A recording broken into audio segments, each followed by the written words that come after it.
All right, it looks like we're live. Welcome everyone to our December 1st regular school board meeting of the Bellevue School Board of Directors. If folks who are not speaking can be mute right now, that would be great so we don't have the feedback. All right, so we're going to get started, and today we'll start with roll call, and then I'm going to introduce a student who will lead us in the pledge. So I'm Christine Chu. Francine Weist.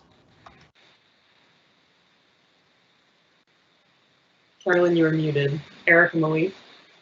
Carolyn Watson.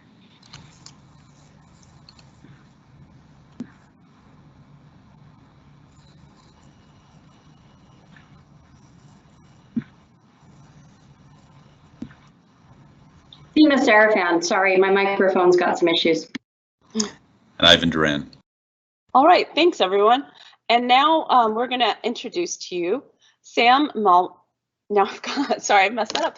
Sam Malman is here from Interlake High School. He's an 11th grade student there on the ASB, and Sam is here to help us with our Pledge of Allegiance and our land acknowledgement. But I also like to note that Sam was part of a cross-district planning effort for our Veterans Day assemblies, and he's going to tell us a little bit about that when we do our acknowledgements. So Sam, you're up.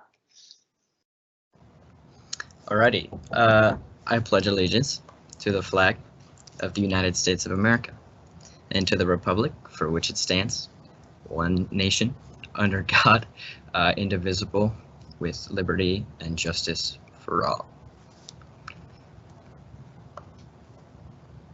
Okay, and now a land acknowledgement. We acknowledge, honor, and respect that our broad community of Bellevue School District students, families, educators, and staff live and learn on the traditional indigenous land of the Coast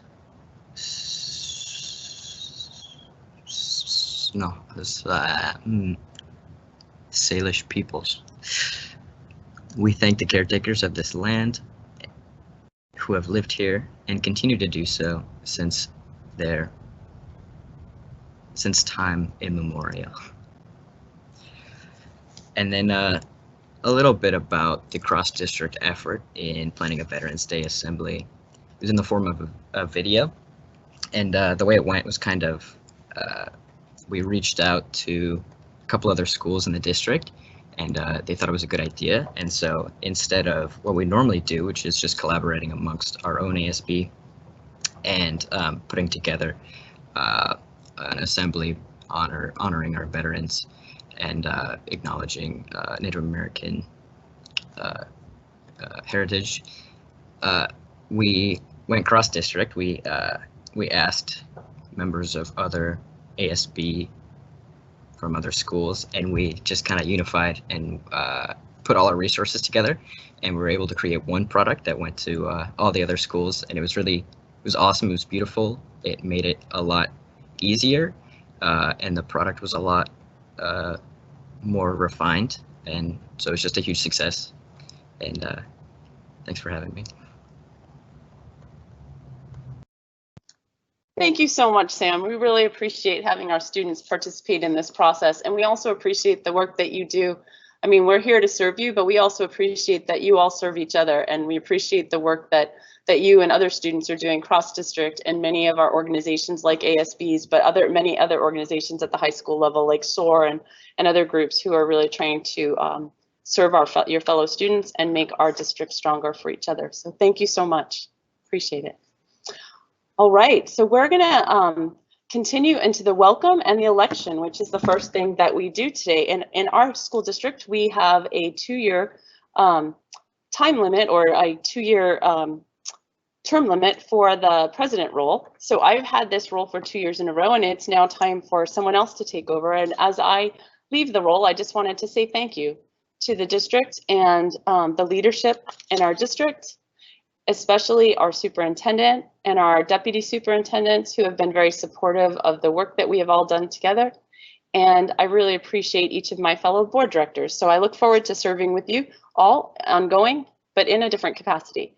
So with that in mind, I'm going to explain the section that we're about to do and then take a nomination for president, and then whoever takes that role will take right over.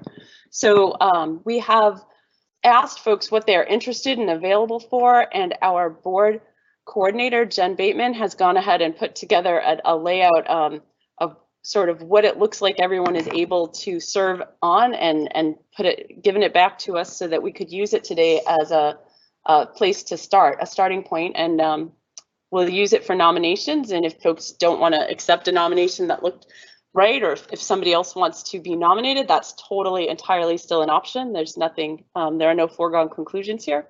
So I don't know if that piece was posted or if it was just emailed out, but there is a set. So we'll be going through the president, the vice president, then the legislative representative, the liaison appointments, the committee members, and the disciplinary appeals council appointments. And I think we'll just stop there. And I'm going to ask, is there anyone who has a nomination for someone to be president? I do. This is Seema. I'd like to nominate Francine Wiest for president. I would second that nomination. Francine, would you accept that nomination? Yes. Great. Are there any other nominations for president? I think that technically we have to ask 3 times for each position to make sure everyone has a true chance to get all nominations in. So second ask, is there anyone else who would like to nominate yourself or somebody else to be president of our organization, our board? Are there any others, any other nominations for the position of board president? Okay, I cannot remember. I forgot to do a check if we do this as a roll call vote, so I'm just going to do it as a roll call vote to cover the bases. So if you could just vote in the order, I guess I'll say your name, but in the order that you're listed on the attendance sheet. So I think, geez, now I'm trying to remember that order, but I'll do my best. Okay, so all in favor of accepting Francine as our new board president. And I start, I guess, that's Christine. Aye. Carolyn?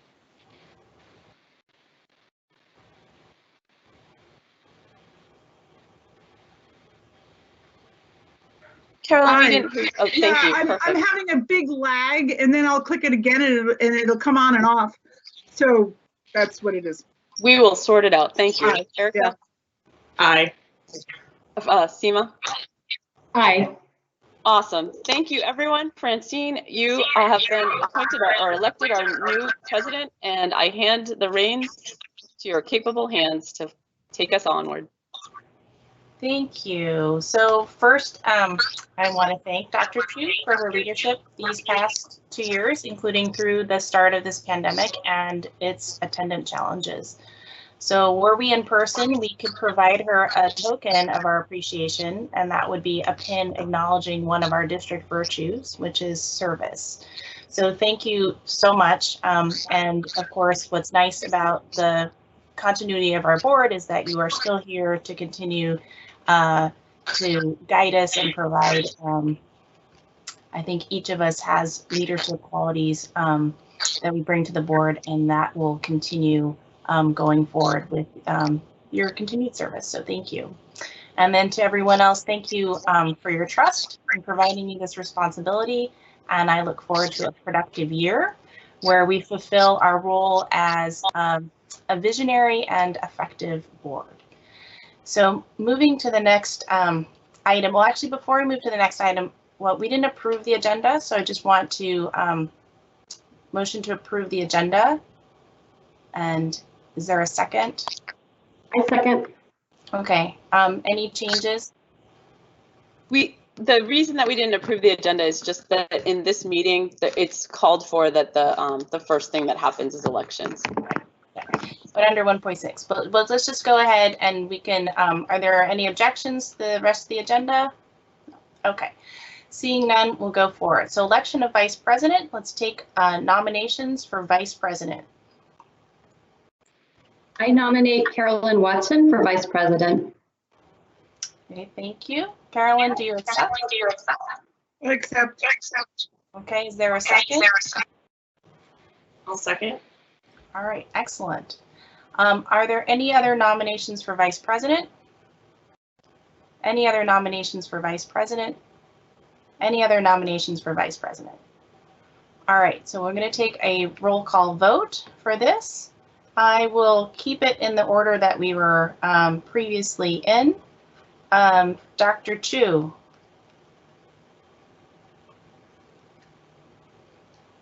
Yes. Okay, myself, yes. Director Watson. Aye. Okay, Director Malik. Aye. And Director Serafin. Aye.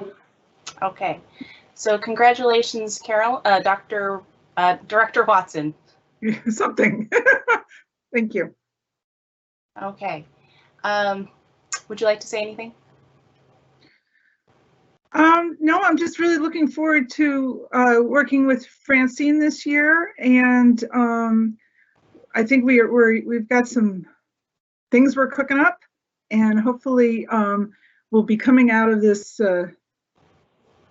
pandemic slump and moving forward. So it should be an exciting year.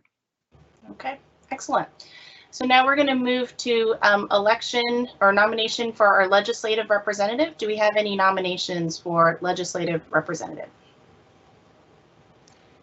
I will nominate Seema to serve as our primary ledge rep and to volunteer myself as the backup. Okay, I second. I'll Are second. there any, Director Serafin, do you accept? Yes. Okay. Any other nominations? Any other nominations? Are there any other nominations? All right, this one does not necessarily require a roll call vote, so I'm going to ask, is there anyone opposed to having Director Serafin as the primary legislative representative with Director Chu as backup? Okay, hearing none, congratulations. All right, liaison appointments. So if we look at item 2.5, they are listed there. There was a chart. I think basically all of them were filled except for Eastside Pathways. Is that correct? That's what I saw, and I will just say I would normally volunteer for a position that couldn't be filled, but I have a direct conflict on Tuesdays at 10 a.m. and that's when like 2/3 or 3/4 of their meetings are, and so I can't fill that spot. I would take it on, otherwise I just can't. So there's a couple of different ways in which I've engaged with Eastside Pathways. You're in normal before times, they do it remotely now, but there are board meetings at 4 o'clock on the third Wednesdays of the month. And then I was meeting with their director, Stephanie Charrington, once a month individually at a time that was convenient for both of us. Since COVID, they've been having monthly convenings at 10 a.m. on Tuesdays. That is sort of like all of the collaborative action networks come together and then they break off into their smaller groups. So it's not absolutely necessary. The board meetings do still happen. I have found that the actual meetings of the collaborative action networks are very informative. I don't think that all of them meet at the same time. Like so the one I've been participating the most in is the remote living and learning, but there's also health and well-being, which I'm going to bring up in my director update. And I don't know that they're meeting at 10 a.m. on Tuesday. They might be meeting another time. So, but I have found it very helpful to engage in one or two of those actual things. But yeah, most of the direct meetings are 10 o'clock on Tuesdays. So. Okay. Is anyone else able to be the official liaison for Eastside Pathways? Otherwise, I have a proposal.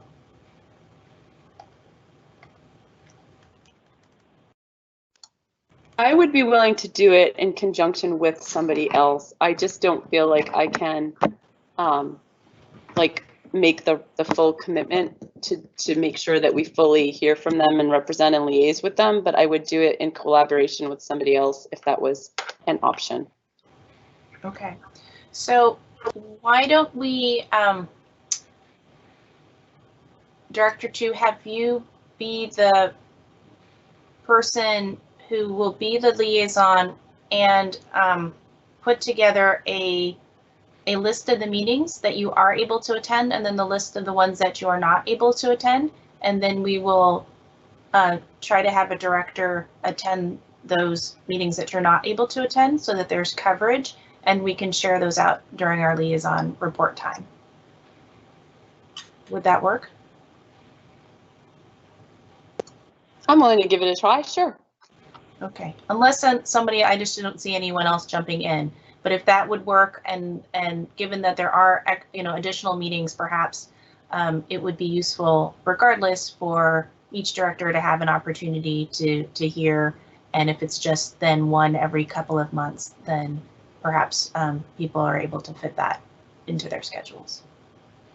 And then we can also work with the district to have a staff person attend the meetings regularly. Thank you, Dr. Duran, for that suggestion. And that way we can share the information as well. Does that sound like a plan for everyone? Okay. So I'm going to read, I found the list here. I'm going to read over the list of liaisons, and we can approve them all at once unless there's any changes. So I have here Jubilee Reach, Director Malif, PTSA Director Serafan, Special Needs PTSA. I'm fighting with my computer, it keeps wanting to restart. Dr. Watson, I can see them. Youth Link would be myself. Bellevue Schools Foundation, I have Director Chu as primary, Director Malif as backup, and then we will continue with the WIAA representative would be Director Chu. Is that correct? All right, Correct. so is there any, I'll second your motion if that was a motion. excellent. Any changes, opposition? No. Okay, so seeing no opposition, we'll consider that to have passed. And then we're moving on to committee member appointments. So the slate for committee member appointments right now is for governance, oversight, and legislative, we have Director Chu and Director Serafan. For finance and operations, we have Director Watson and myself. For students, instruction, and family engagement, Director Malif and Director Chu. And we, per our conversation earlier, we are announcing that the Serving Each and Every Student Committee, per our policy 0300, has concluded the bulk of its work as a special committee and will be continuing the important elements of its work incorporated into the other three committees. One modification to that last statement, the SEAS committee, the Serving Each and Every Student Committee, did meet, and so we have apportioned our work per our discussion earlier about which committee would take on which piece, and so that's in the transition doc that we have, I think that's posted today. The one thing is that the committee will stay in existence until probably December or January to finish one small piece that it's going to retain, and that is getting the critical criteria updated in 0130P and getting the goals articulated or the targets articulated for this school year, also just 0130P. So there will be 2 rounds of 0130P updates this year, and the SEAS committee will finish that first one. Hopefully we plan to bring you the first reading of that at our next meeting. So we'll just finish that work out. But other than that, all the other things will be handed off immediately. All right, so with that modification, then we will have Director Watson and Director Chu continue that committee with sort of the set expiration to be by the end of January 2021. Is that an acceptable motion? Yeah, is there a second? Second. Okay, I see there's some discussion. Director Serafan. First, I wanted to just make sure that when you're done with this piece, I have a comment regarding the agenda, which I failed to bring up when you asked if we approved the agenda. So okay, just putting that. All right. I would just like to check in with Director Chu and make sure that you have a large slate here. And I would just like to make sure that you're really okay with it. I am fine. I was hoping to have one fewer liaisonship, but it looked like we just didn't have someone to fill that gap. So maybe, since you're being generous enough to ask, maybe you and I can share BSF a little bit more than primary, secondary. Maybe we can be a tag team on that. Also, be maybe we can work something out with Eastside Pathways, because those larger meetings, I lost track of whether it was the one-on-one or the larger one that was going to be the burden. But maybe I could help you out with that a little bit. Okay, so so if you're fine with basically it's 3 committees for the next 2 months, and then it will go down to 2 committees. And as we discussed previously with the liaisonships, we can work to do that. If you coordinate the meetings and put forward a schedule, there may be very few that you ultimately attend. And it sounds like if we can work with the district also to have representation so that we are apprised of that, and then but also have the opportunity to be meeting with the community members and seeing kind of firsthand that important work that Eastside Pathways is doing, then we will be able to accomplish a lot of our goals in terms of being liaisons. All right, any other discussion regarding committees? All right, seeing none, any opposition to the slate? All right, seeing none. Congratulations to your committee assignments for the next year. All right, and then now we're on to the Disciplinary Appeals Council. We have nominations. All right, we have 2 items to do here. We need to do the recommendation for the parent representative and then the board member appointment. So let's take the parent representative to the DAC first. It's listed here first. We have 2 recommendations. It's basically 1 recommendation that Melissa Richardson, I believe she's will continue, and Amy Lennox will be the alternate. Does the parent have any appointment have any term limit considerations? Because I mean, Melissa's done this for a couple of different years now. John is going to chime in here, but I mean, I'm perfectly fine with it. If we need a motion to approve it, I will move to approve it. But I just Interim Chief of Staff John Harrison, would you like to comment? Yeah. There's no term limit, and you're correct, Melissa. This will be her 3rd year.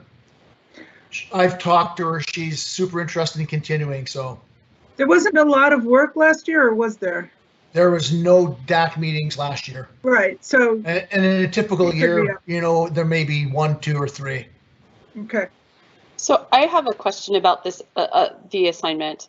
Last year we had talked about whether or not we wanted to have to do more due diligence to ensure that the parent representatives were able to represent a more a diverse slate of our community and not come from like a single space. And I was wondering if there was an update on anything that was done to actually increase the reach and increase the potential for parents in different groups of subgroups of our community to participate in this work.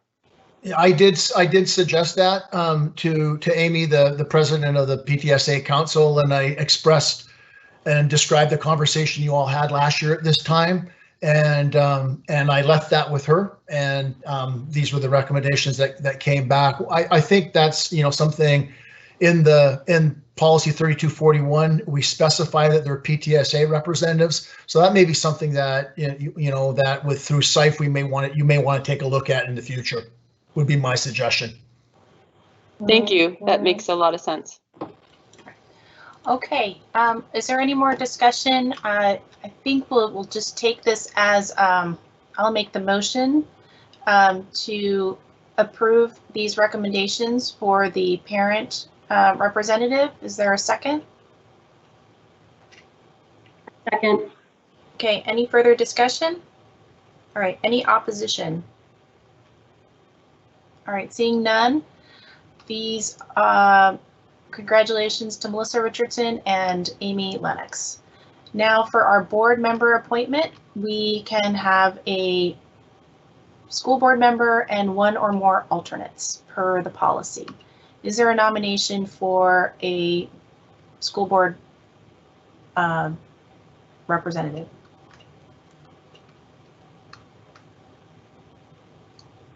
I did it last year and did nothing, so I'm happy to do it again this year. We're halfway through the year. There's been no call, but I'm happy to take that and finish it or give it up if somebody else really wants to do it, as long as there's a backup. All right, let's take it this way. Is there anyone else who is interested? You can nominate yourself for the position or for backup. I believe Dr. Malif has done it before. I'm happy to be backup. I don't know quite what it involves, so why don't I give the backup, and if that creates an issue, I'll revisit. Okay. All right, so Director Chu, just with regards to the conversation before, you're comfortable taking on another responsibility? All right. Let's see, are there seconds for both of these nominations? I'll second. Okay. Anyone else? All right, anyone else? All right, then let's go ahead and vote.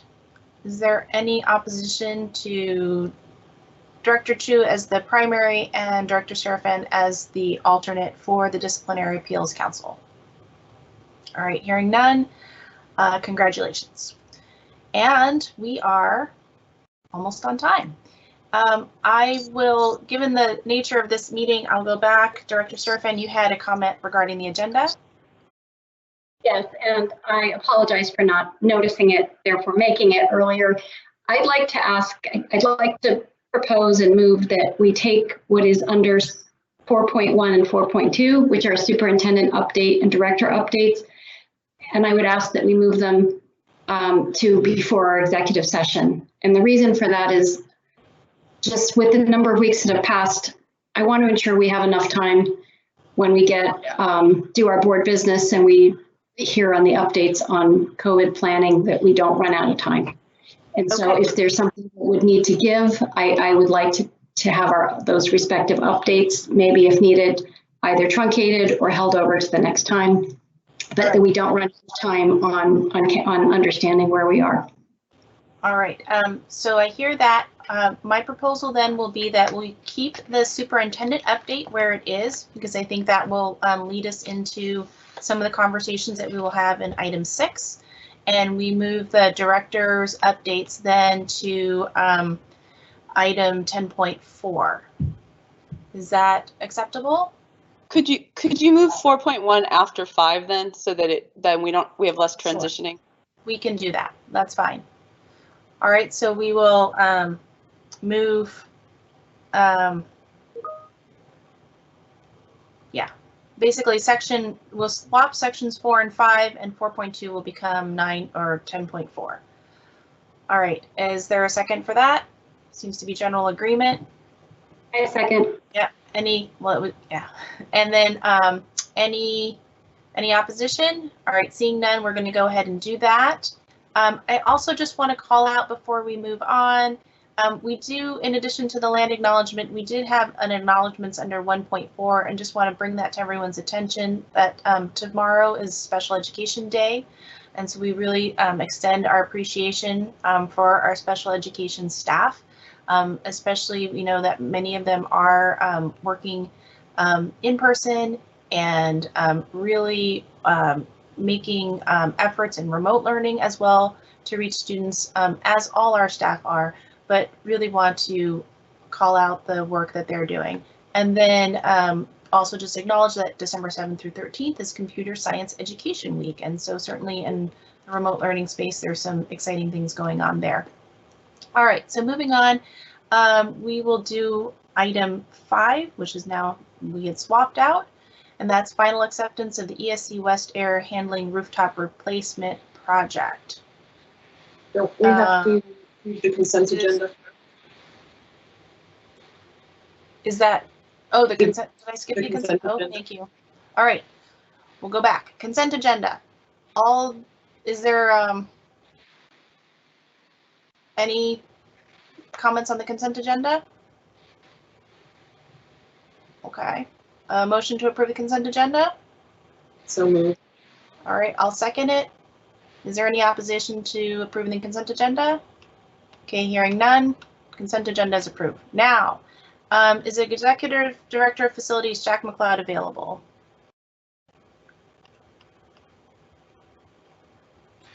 I have a black square in my I have a screen black that says square. hearing. Dr. Duran, do you want to present it? I think it's pretty much straightforward. All of the information is in the agenda item details.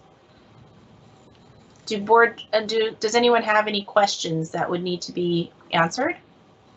No? Okay. Do I have a motion to approve this? We need to sign off on the resolution. It is now therefore be it resolved that the Bellevue School District Board of Directors accepts the work of the contractor Phoenix Mechanical as complete. That's the motion. Is there a second? All right, Second. I see. Second. All right. Any discussion? Okay, all those in, oh, sorry. Any opposition? Okay, hearing none.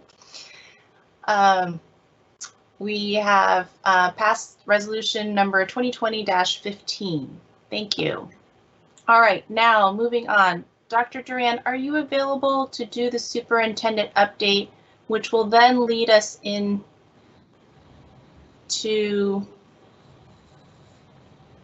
our next discussion after that? Yes, I can do that. Okay. Great. Well, good evening, board directors. Good to see everybody. Hope everyone had a good little break. I know I did. It was nice to have a little time, although still struggling with sleep, but so it goes.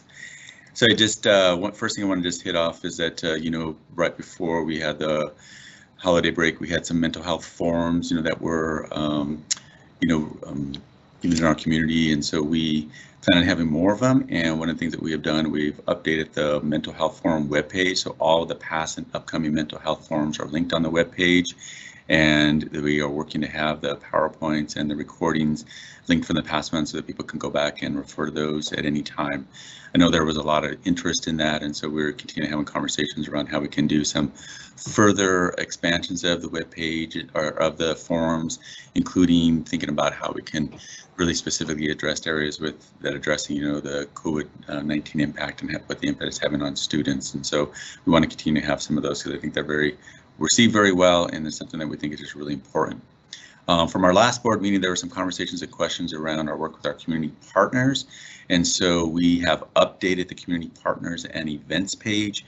And now that is, linking from the spotlight section on the district homepage. So you should be able to see that from the very front page of our site. Visitors connect with our partner websites. We are adding more of our partners as we continue to talk with them and have their agreement to put their information on our website. And then we also have been more clear around how, if anybody wants to donate, what their process is for that and who the contact is in the district for community members who may want to do some donations, like specifically to our FCCs. However, as we have talked about our work with donations and supports that people want to do, we really are encouraging people to consider the many community partners who are doing just amazing work right now to support our students and our families during this really difficult time.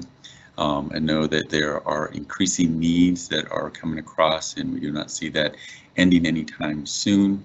The governor's announcement a couple of weeks ago to close some of the restaurants and service industries really having some effect on some members of our community. So we need to really just make sure that we are supporting and encouraging our partners, our people to support our partners as best as possible.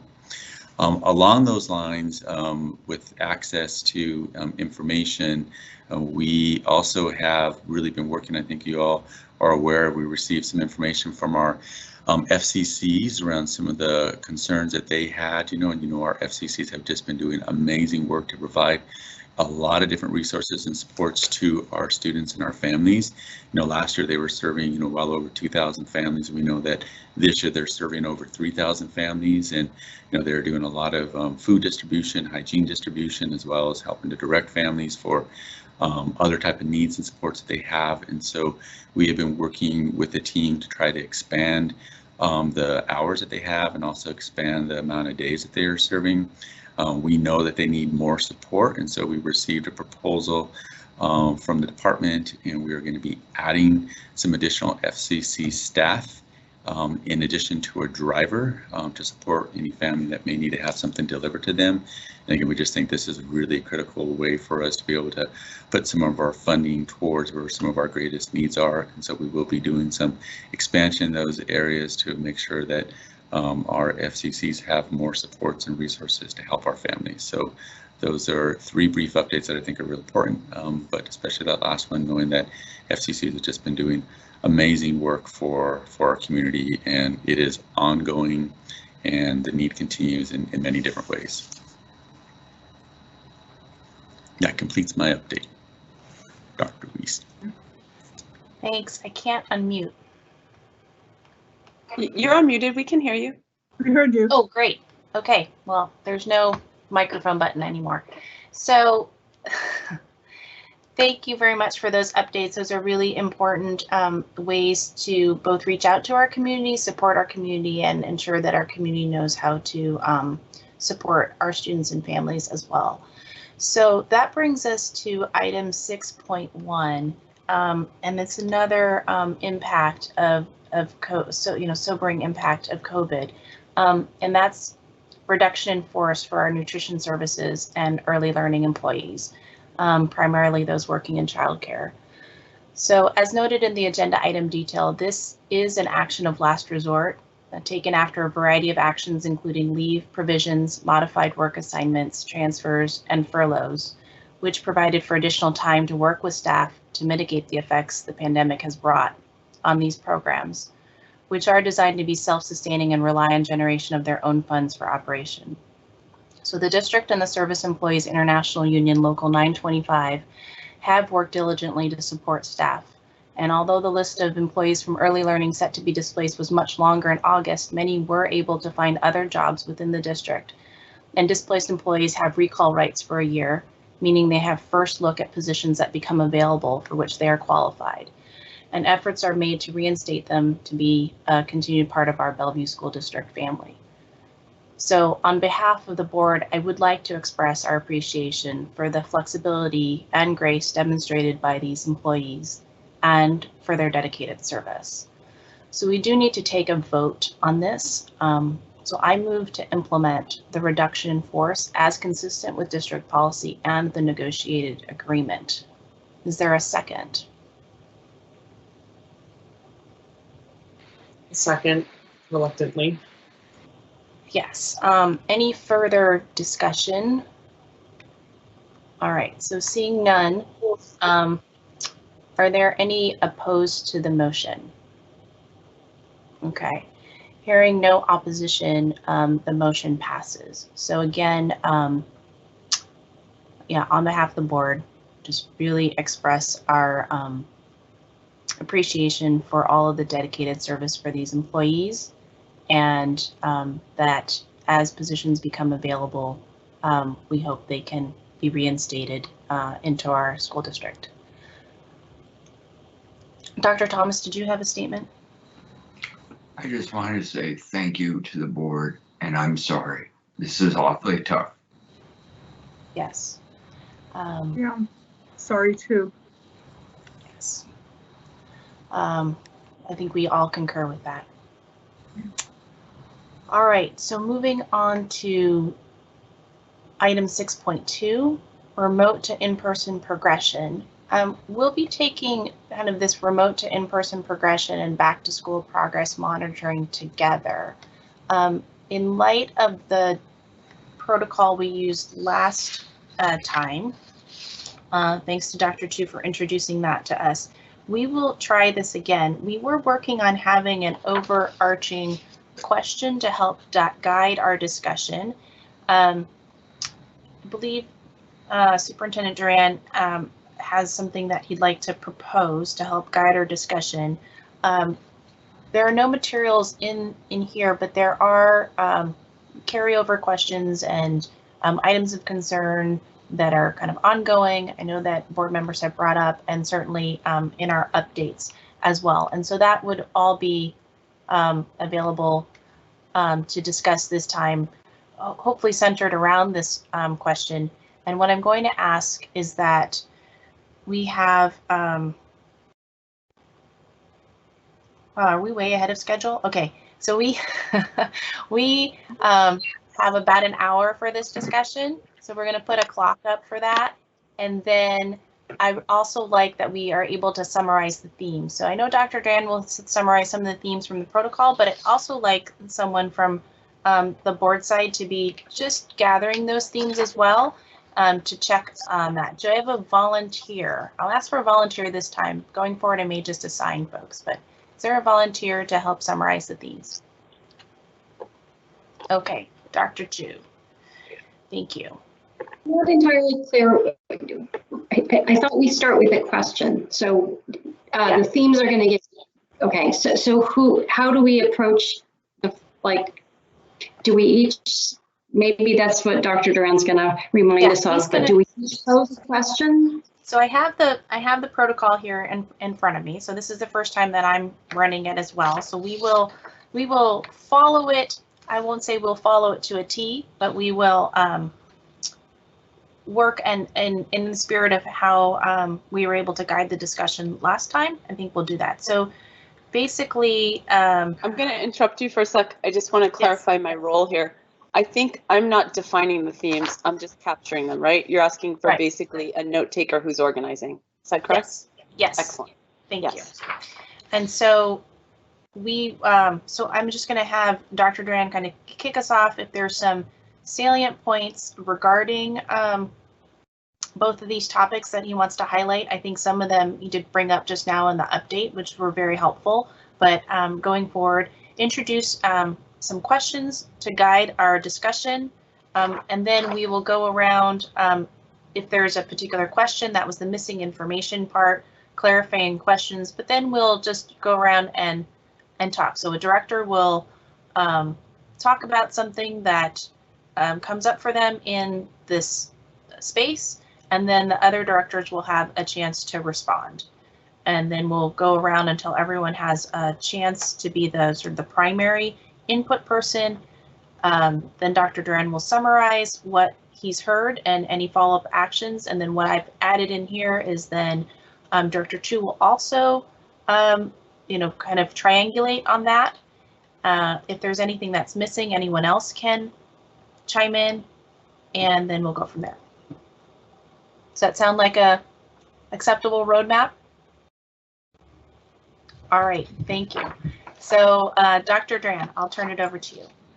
All right, in the spirit of innovation and creativity, right? So, all right, so I just want to just do a little opening and just share a few, I think, important points around where we are and where we're thinking. So, as you all know, we are currently in stage 2 of our, plan to return to school, and so, that gives, I don't know, we have a Jen, if you can pull up the return to school image that I put up that I sent to you, that would be great. Or Mike, we had it posted in this item 6.3, I think is where it is. It's the return to school, just so we have it for a visual for our community.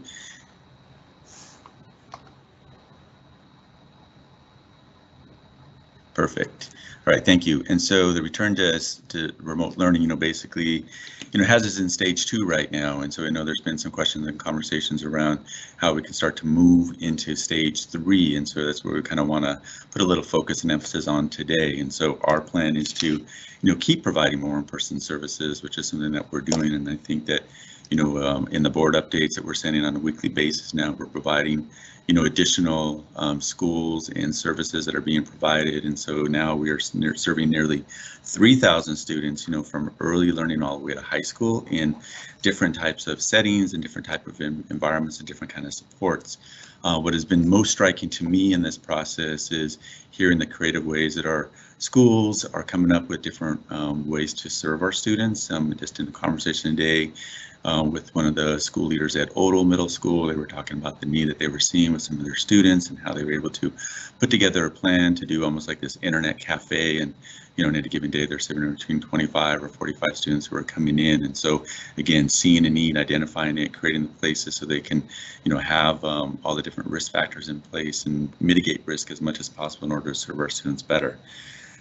As we have worked closely with our associations and other bargaining groups, our most current MOU with the Bellevue Education Association, is really tied to the Department of Health decision tree. And so, within that MOU, it gives us the ability to be able to consider, other options for in-person services. And so we are definitely looking at moving more into the stage 3 where we can provide more services, especially for our early learners. So our next goal is to really think about what else we can do for in-person services for the early learners, in kindergarten and first grade as a starting point. We have started planning and thinking about that and what we can consider in order for us to really put that into place and make sure that we engage and inform our educators and our community in that process. We do plan on surveying K through 2 families so that we can learn more from our families in this age group and just get a better sense for some of the things that has been working for them, some of the things that they may want or need. It was something that we had made a commitment to at the beginning of the year, in terms of families also even considering if they wanted to switch from remote into the hybrid model. So that is something that we're going to do, and we'll continue to do that as we advance into other stages. I would say that top of mind on all of this is just the cases. We continually track them on a daily basis, and I think everybody's kind of holding their breath to see what happens after the Thanksgiving holiday. But again, up to this point, with the services that we've been able to provide to our families and students up to now, with the risk mitigations we have in place, I think we've been very successful in that area, and we are really seeing that this learning and service that we are providing to our students as being essential and something that we want to continue. So the question that kind of tossed around, went a few rounds this with Dr.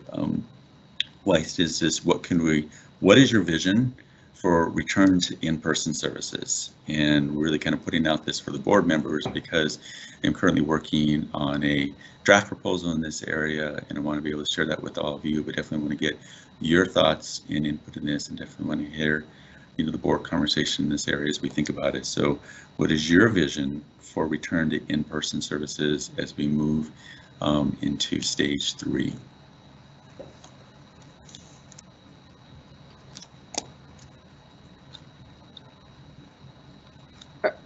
Are we doing clarifying questions, or what were we? Yes. I was hoping to get clarifying questions. Our next would be, if there's any missing information, but since it's more of a statement, we'll be doing clarifying questions. Does anyone have a question? Okay, Director Serafin? So I heard Dr. Duran, and I understand Dr. Wiest has discussed this with you too, but so I hear throughout what you're saying a commitment to bringing kids back, and you specifically said, K through 2, and I guess what I would like is, can I ask a different question? The answer may have all the elements of many things you just said, but I want to almost simplify the question, so maybe I can get, if possible, a simplified answer. What is, I guess, what would be in your mind standing between allowing K through 2 students who've opted for hybrid to come back in January for in-person? What in your mind would not, what in your mind is a blocker to that, or is there a blocker? Meaning, I heard you saying many things that say, we'd like to bring back students. We're currently serving 3,000. I heard you mention K and 1, and then later say K through 2. But what I'd like to know is the operative plan, for example, right now, that after the winter holidays, we would be bringing back K1 and 2, if they're for students who've elected hybrid, or is the answer something different? No, and that's what I meant was that our next goal is to provide more in-person services for our early learners, and we're keying in on kindergarten first graders to start. And so we have a plan that we are working on, and our hope would be that we would be able to provide those services to our students in January, probably somewhere around mid-January. And as what we have in our MOU, the one thing that we have put in place is that anytime that we consider some of the in-person services, the agreement that we have with our associations that we give our educators a 10-day window. And so just knowing with all the concerns and fear and ones that are out there, we want to make sure that we have a long enough ramp for that process to be in place and make sure we inform our educators, keep them on board with us in this process, and really help them understand exactly what it looks like in the setting. So I think we can even share upon what we are doing in current in-person services. So that is what we're going to be working towards. Okay. And then Dr. Chu. So clarifying question on the 2 slides that you have for stage 3 and stage 2. There's a very specific list of things for middle school and high school students. And yet my understanding is that we have some additional innovations that are bringing back students who don't necessarily fit in those 4 categories for in-person services at the middle and high school, because they need more in-person supports for whatever reason, for various reasons. And also that we're bringing back some folks for having a safe space, access to reliable internet and safe space. And I am wondering if those slides are going to be updated to reflect that change in approach. We haven't discussed updating the slides, Dr. Chu, and so I would say that we definitely are expanding the different in-person services. And again, in the weekly board updates, we keep sending the list around the different ways that our educators and school leaders are putting together ideas to support our students. And so we have not discussed updating them, but it's something that we can consider. Yeah, in the interest of transparency to the community and to have this shared understanding, I think when I went to the WASDA conference, one of the things that folks cited, the #1 thing that folks cited in helping them get through this period of time was over communicating and over transparency. So if there's any way that we can get that clarified, because I think those things that are being done at Odell and Sammamish and other places, I think Highland as well, are quite excellent. I just want to make sure that it's clear in the communication that's reflected there. Thank you so much.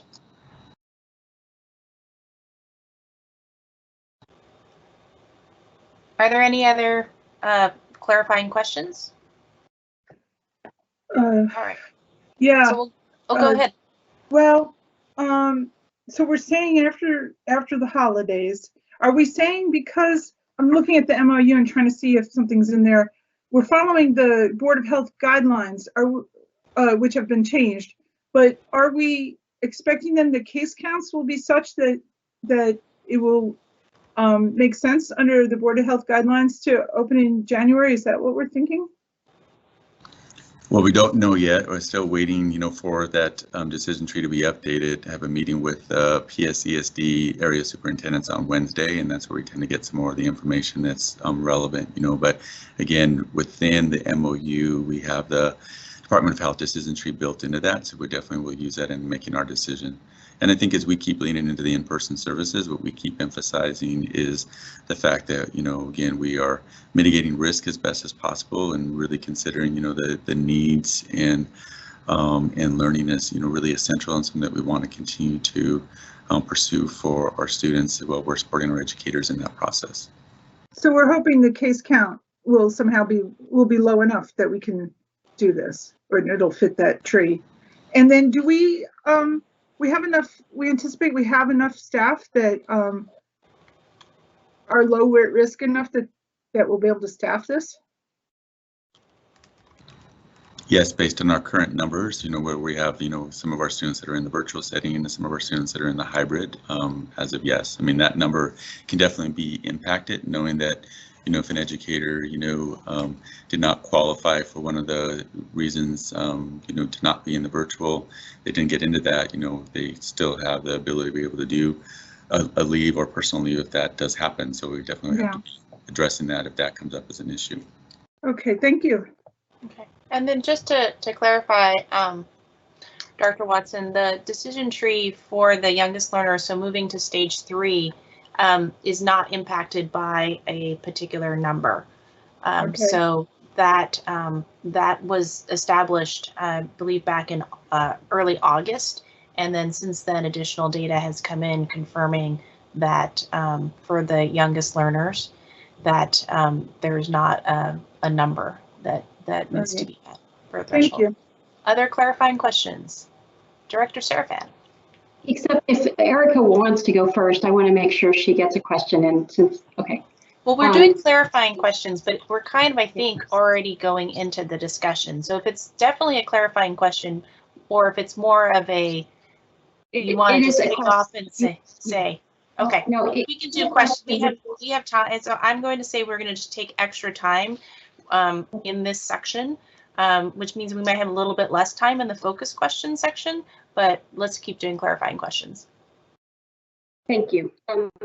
It's a question for Dr. Duran because I know that you've been in touch with the other superintendents in our area, and I think of Mercer Island, Issaquah, North Shore, the surrounding school districts, but you also are in touch with the private schools. So I'm curious to know if the approach that we're taking, is it in your mind comparable or similar to what is happening in our Puget Sound area? And I ask that because I think, we all read every single email that comes through from community members, and we have a mix of reactions, but often we will hear something along the lines of, but we're the only school district that's not doing this. And that's at variance with all the facts we have. But I just thought it might be valuable for you to give us a sense of what is happening in our area more broadly. And what metrics are you looking at? What guidance do you get, such as from OSPI and other places? Yeah, so I would say from a high level, we don't get a lot of guidance from OSPI. Most of ours, what we're looking at is from the Department of Health at this point. That's really where we kind of look at. And then as I think about the Puget Sound ESD that we're part of, represents, way up to North Shore down to Pierce County districts, so there's a real difference between the range, because down in Pierce County, the numbers are even, case numbers are even higher than where we are.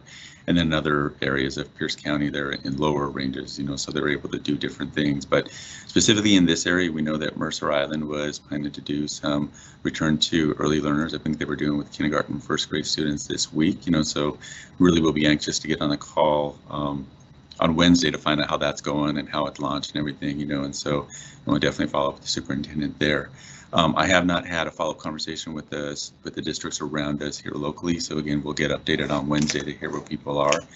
We kind of had a working group with East Side school districts to kind of talk about this, and I think the challenge that we all face is that we have different communities. Even though we're on the east side, there's still different communities and different needs.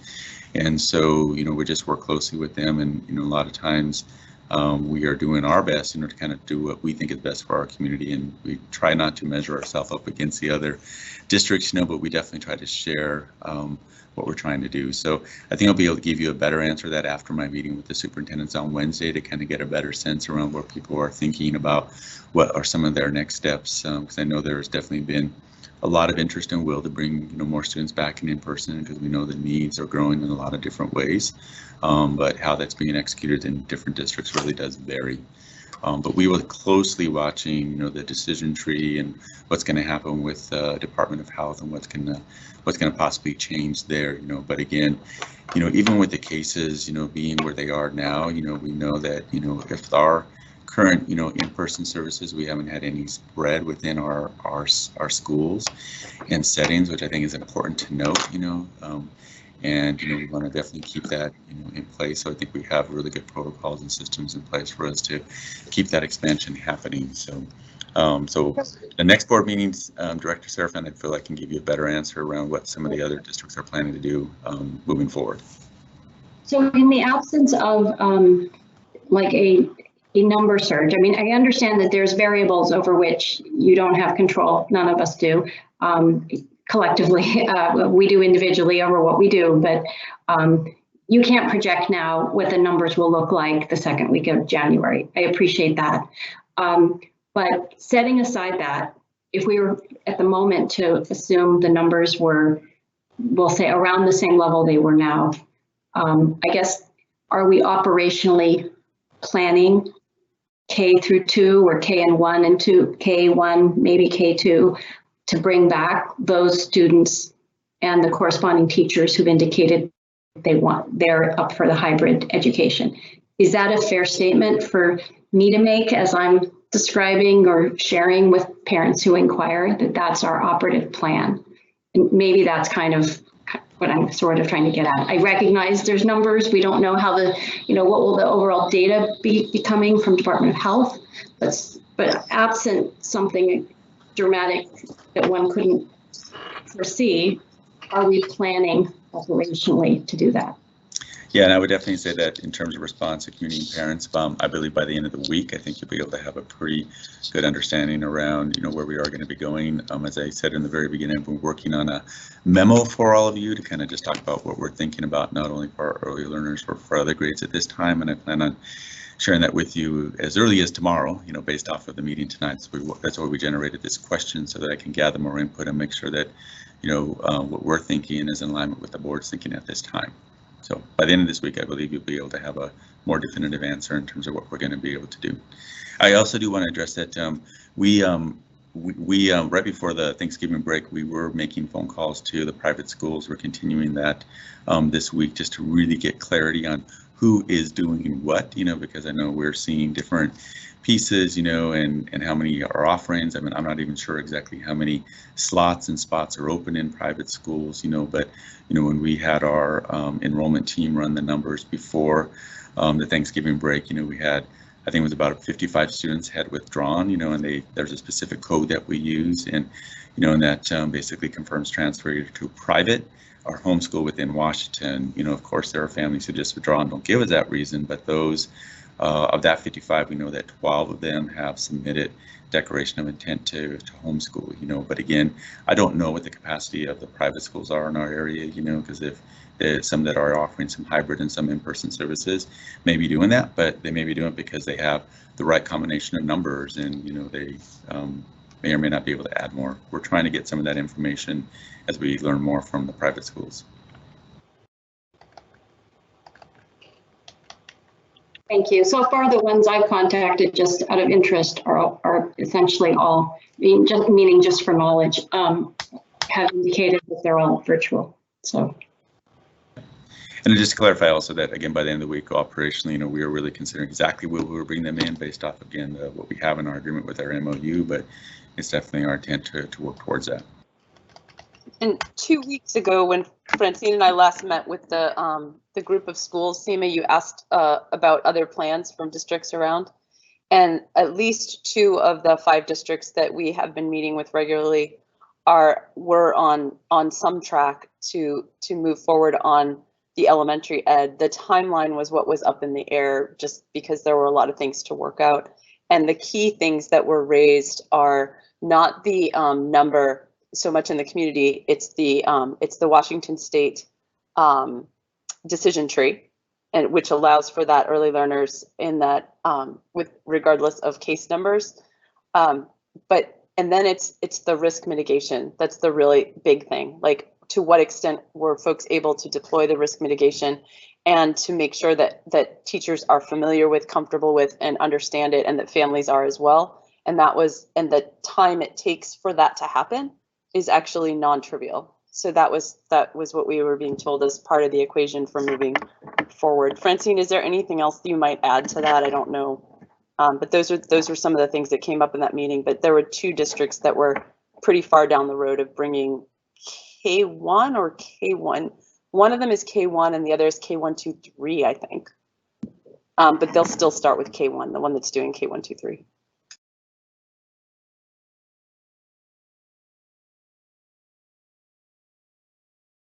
So with respect to that, I just want to say that we have done some of that work around bringing teachers along and others with respect to some of the risk mitigation factors that we are putting in place.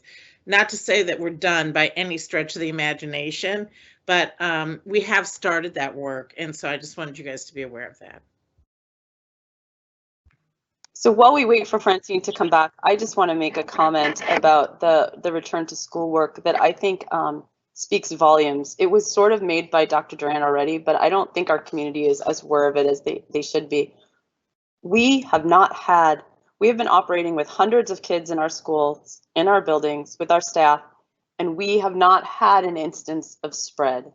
We have had cases of COVID, but the risk mitigations that we have in place have caught them, have had like the precautions, the face masks using, the hand washing, the distancing, the temperature checking, the attestation, the personal protective equipment that's being used, the cleaning, the whole collection of these things that our district is doing have thus far been highly effective. And I think that is why folks like, I guess I heard that our state superintendent of schools is a little disappointed not to see faster action to bring some of the kids back to school. But I think Melissa said at the beginning that Melissa DeVita, our deputy superintendent, that will go slow to go fast, and that steady trend. And I will say that like it is a major testament to the success of what the district has done, that we have been able to effectively contain any cases in our buildings. And I just want to recognize that, because I think it's an enormously important factor in making decisions moving forward. So thank you for that. And I hope that people see it and know it. Okay, so I'm having some difficulties with Teams, and you can see my camera is dying. But so Director Watson, just be ready to jump in as Vice President at any moment if you don't hear from me, because that means I can't get my microphone back on. So just know that this is, trial by fire for both of us. Okay. All right. So are there any other clarifying questions?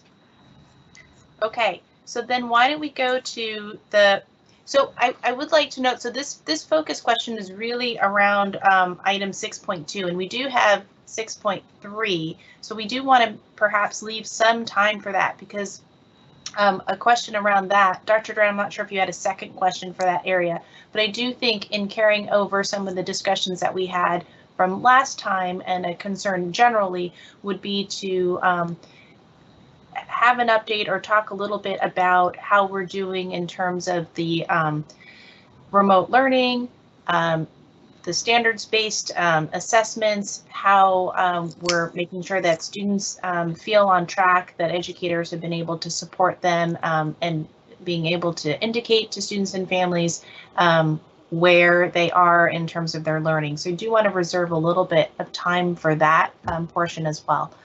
So let's go to the focus, going around and saying, are there any other questions or things that come to mind with regards to this subject? Does anyone want to start? We haven't heard yet from Director Malif on any clarifying questions. Did you want to go ahead? Sure. I didn't really have any clarifying questions, but we've sort of gotten into what my sort of first takeaways were anyway. With the MOU being tied to the King County decision tree, that's not a surprise. And I, basically had the same question as Carolyn, or Director Watson, excuse me, which was, assuming nothing changes, our kindergarten and first graders, our plan is to send them back to school in January, like, correct, and so that has been clarified. And so that was really just my takeaway from that was, like, we are moving along, things are working, and we're ready to take the next step. Yeah, and just added that we're working on a plan for that, and definitely thinking about from the operational standpoint in terms of timing and all those pieces. Okay. So reactions to that.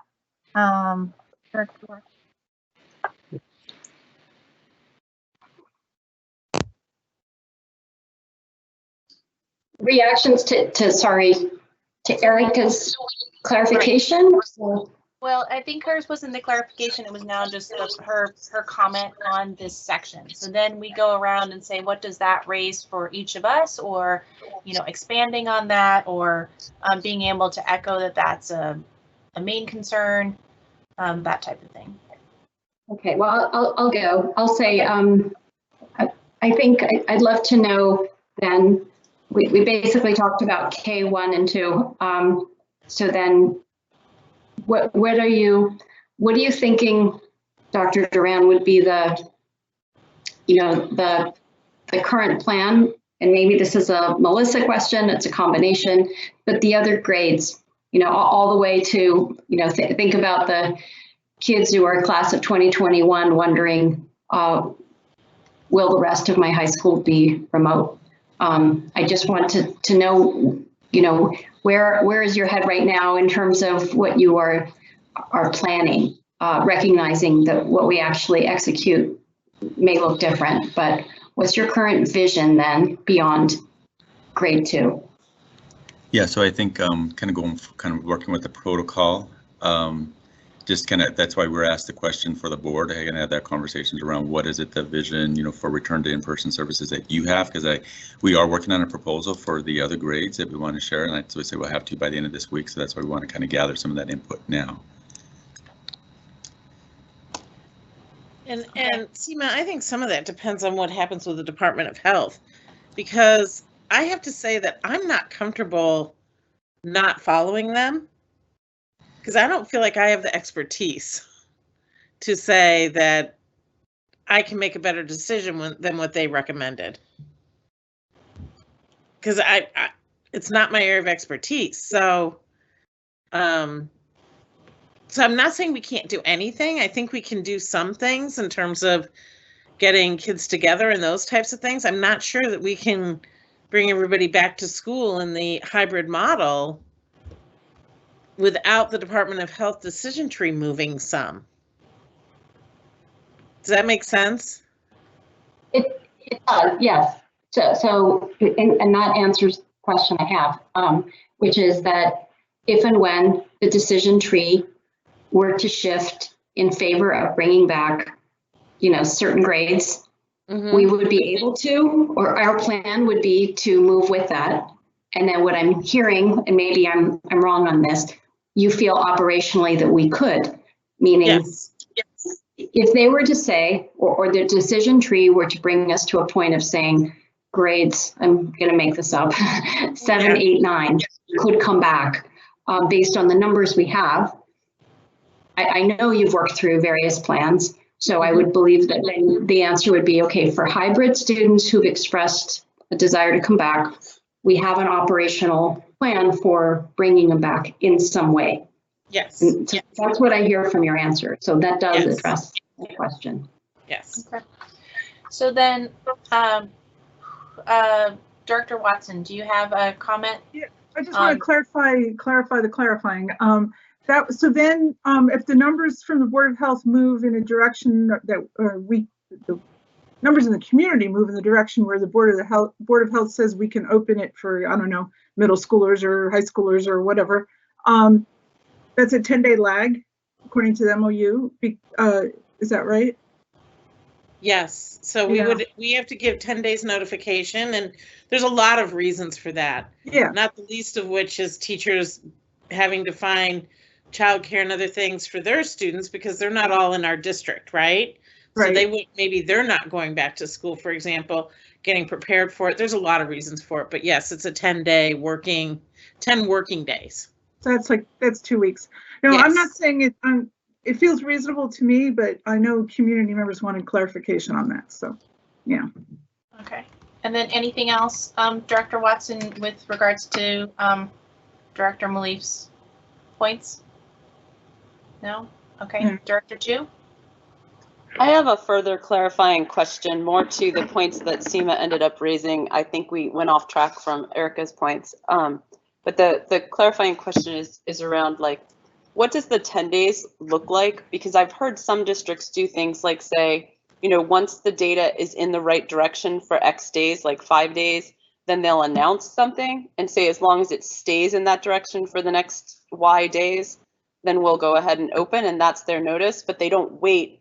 Like, I'm unclear if our approach is wait for 10 days worth of declining data or 10 days of data to be at the right average, and then we have 10 more working days of stuff, or if there's something along the continuum. If you could just clarify how we're doing that. Yeah, Yeah, I think we need to be moving in the right direction and close enough to know that it's not unreasonable to expect us to be at an appropriate level within the next 10 days.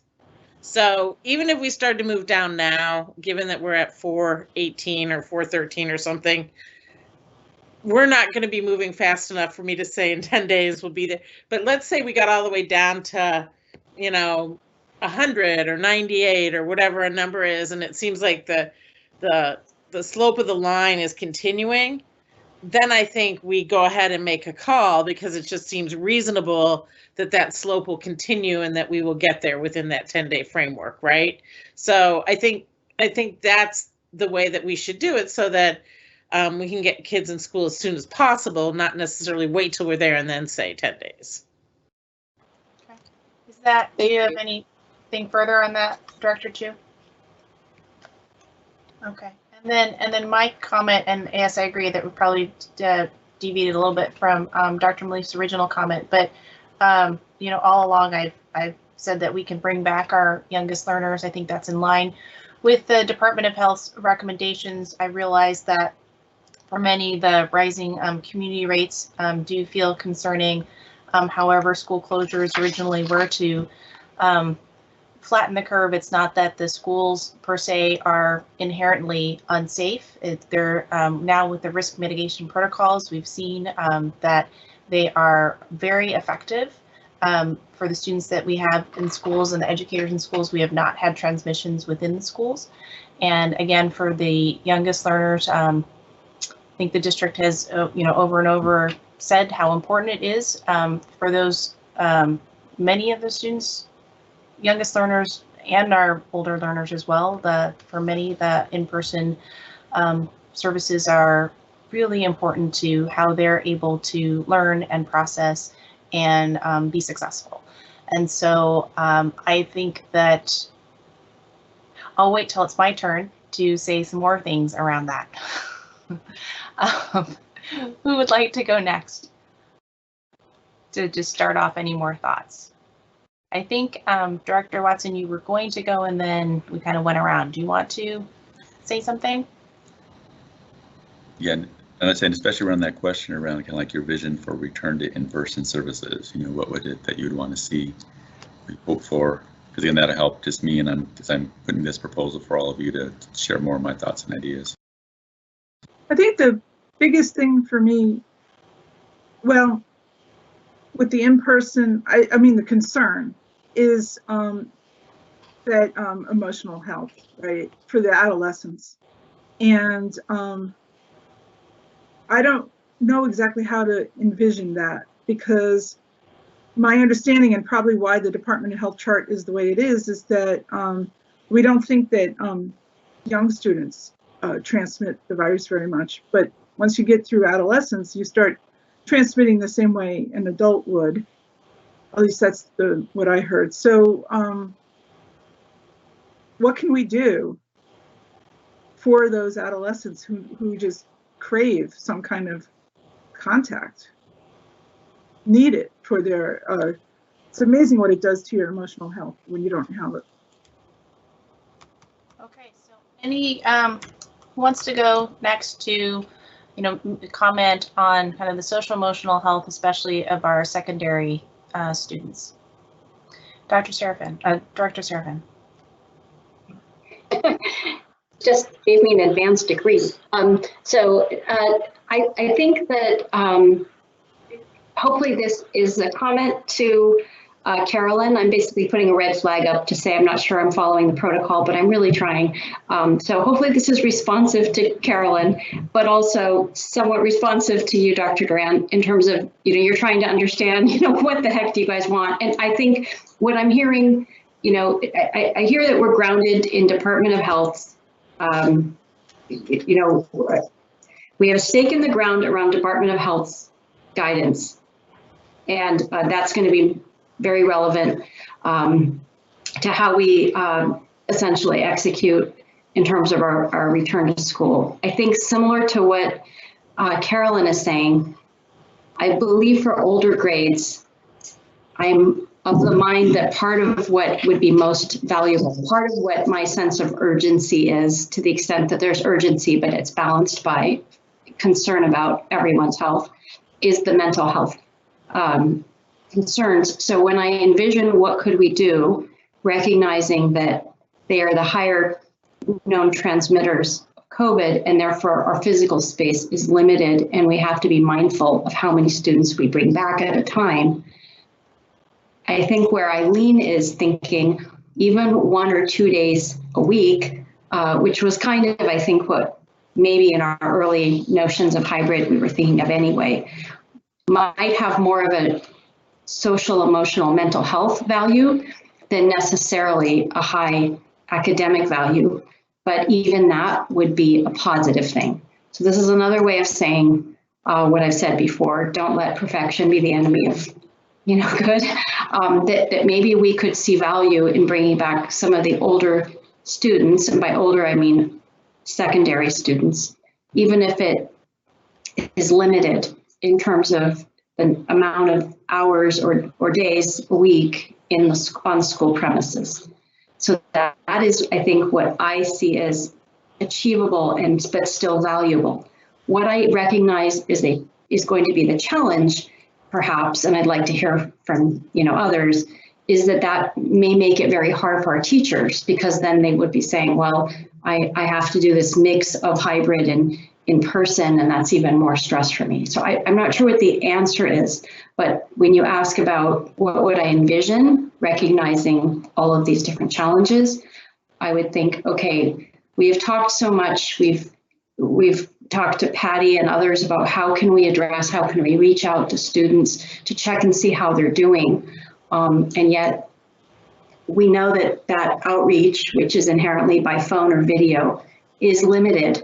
And one of the best things we could do is allow students to see each other, to be seen by their teachers, and frankly also mitigate their getting together on their own outside of school, outside of a safe environment, which may keep everybody safer. So I go to thinking of this as almost the most important thing we can do for them socially and emotionally is to find a way to bring them back to school. But perhaps unlike K1 and 2, I think they can be taught with some level of efficacy remotely, virtually, because they're older and they have more facility using the online platform. But for K1, 2, I really see it as a real, and most of elementary school, I see it as a real academic challenge to not have them in school.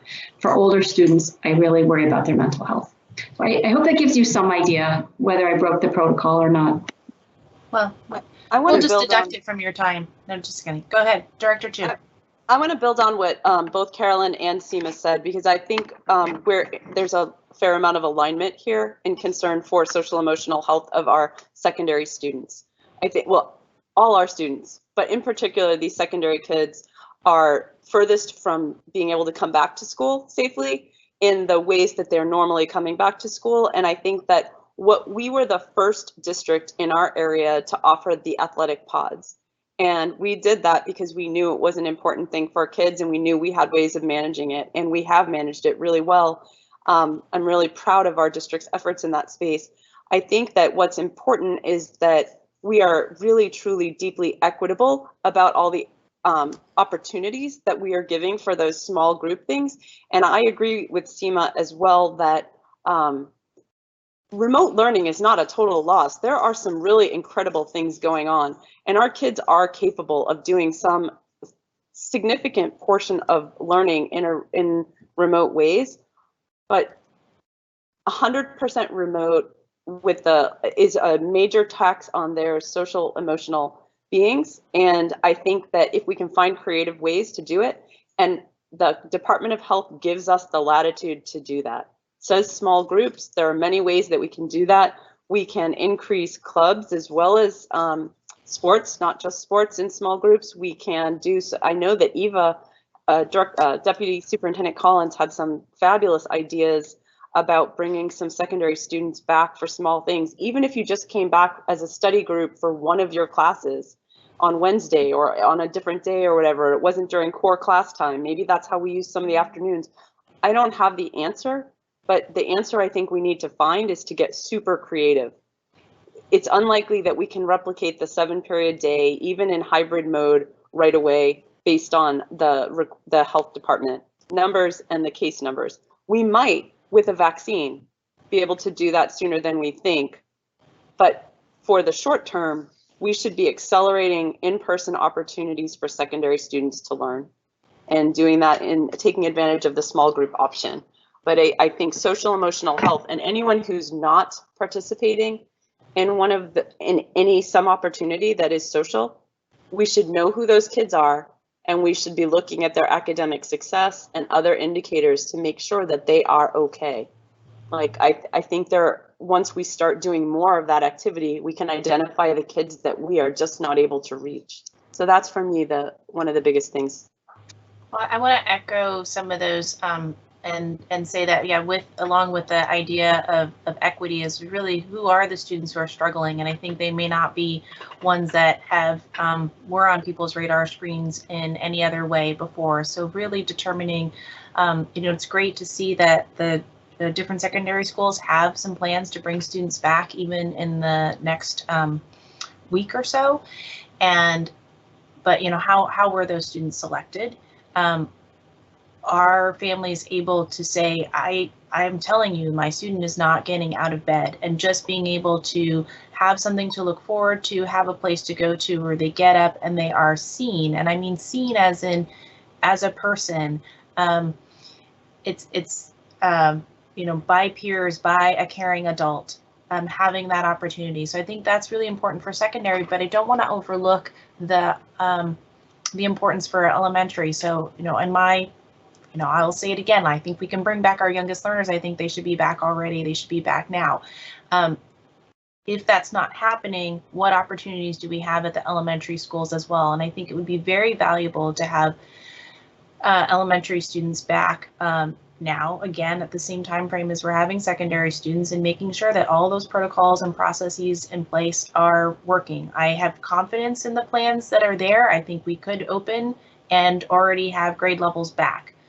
However, if that's not where we're at, then let's assure people that these are working well and have groups of students who really need to have additional support, social emotional support especially, to be coming in already. So, Director Malik, did you have a further comment on Director Watson's point?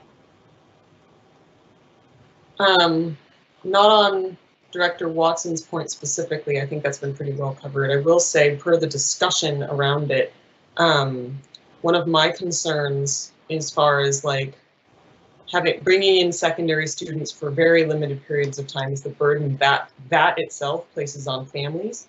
Having a parent who has to drive their 11-year-old in the middle of the workday for a 45-minute class, that child is probably not going to come, just because the parent is trying to work, and it's a support of our families as well. So that is my concern with that as well, is in attempting to correct or help one problem, which of course is one of the biggest ones we have, but we create massive difficulties for our families, and it ends up being inequitable anyway because students whose families are working will not be attending. Okay, so yes, wouldn't that allow us, though? I'm just wondering, Erica, does that allow us actually? I'm just as you're going through that scenario, I was wondering. We are concerned about ensuring we can keep our bus drivers, for example, going and employed. And I wondered if actually, as you were speaking, I was like, okay, well, that 11-year-old, would maybe they be able to avail themselves of the buses? And would that actually have a silver lining of us being able to ensure we could keep those bus drivers? Yeah, I don't know. Useful as they want to. I don't know the answer either. So I think it's worth exploring. Yeah, certainly the unintended consequences. But again, if we're really meeting a need that's there, and the family identifies also and confirms that there is a need that the student could really benefit from the time, then it's then it may be something that they do adjust. And it's not so much a requirement as a class, but as an opportunity to have a need met. I'm just going to go ahead since I'm there and I just want to say that I do see the return to school options as being robust. Again, with our youngest learners, I think they can be in. I think there are different possibilities there, but I think it's already, it's already acceptable under the Department of Health guidelines. I think there's mounting evidence in our country and internationally about how our youngest learners can be in school. I think that that perhaps even being creative. So on the one hand, we think, oh, today's already December 1st. If we have to do this 10 days notice, that even if you gave notice right now, that would put us at December 15th. And, oh, well, that's only a couple of days before school, is out for break. However, on the flip side of that, there is also, part of that MOU is giving educators time to prepare their classrooms, easing people in. Break is an automatic quarantine if there are concerns around that.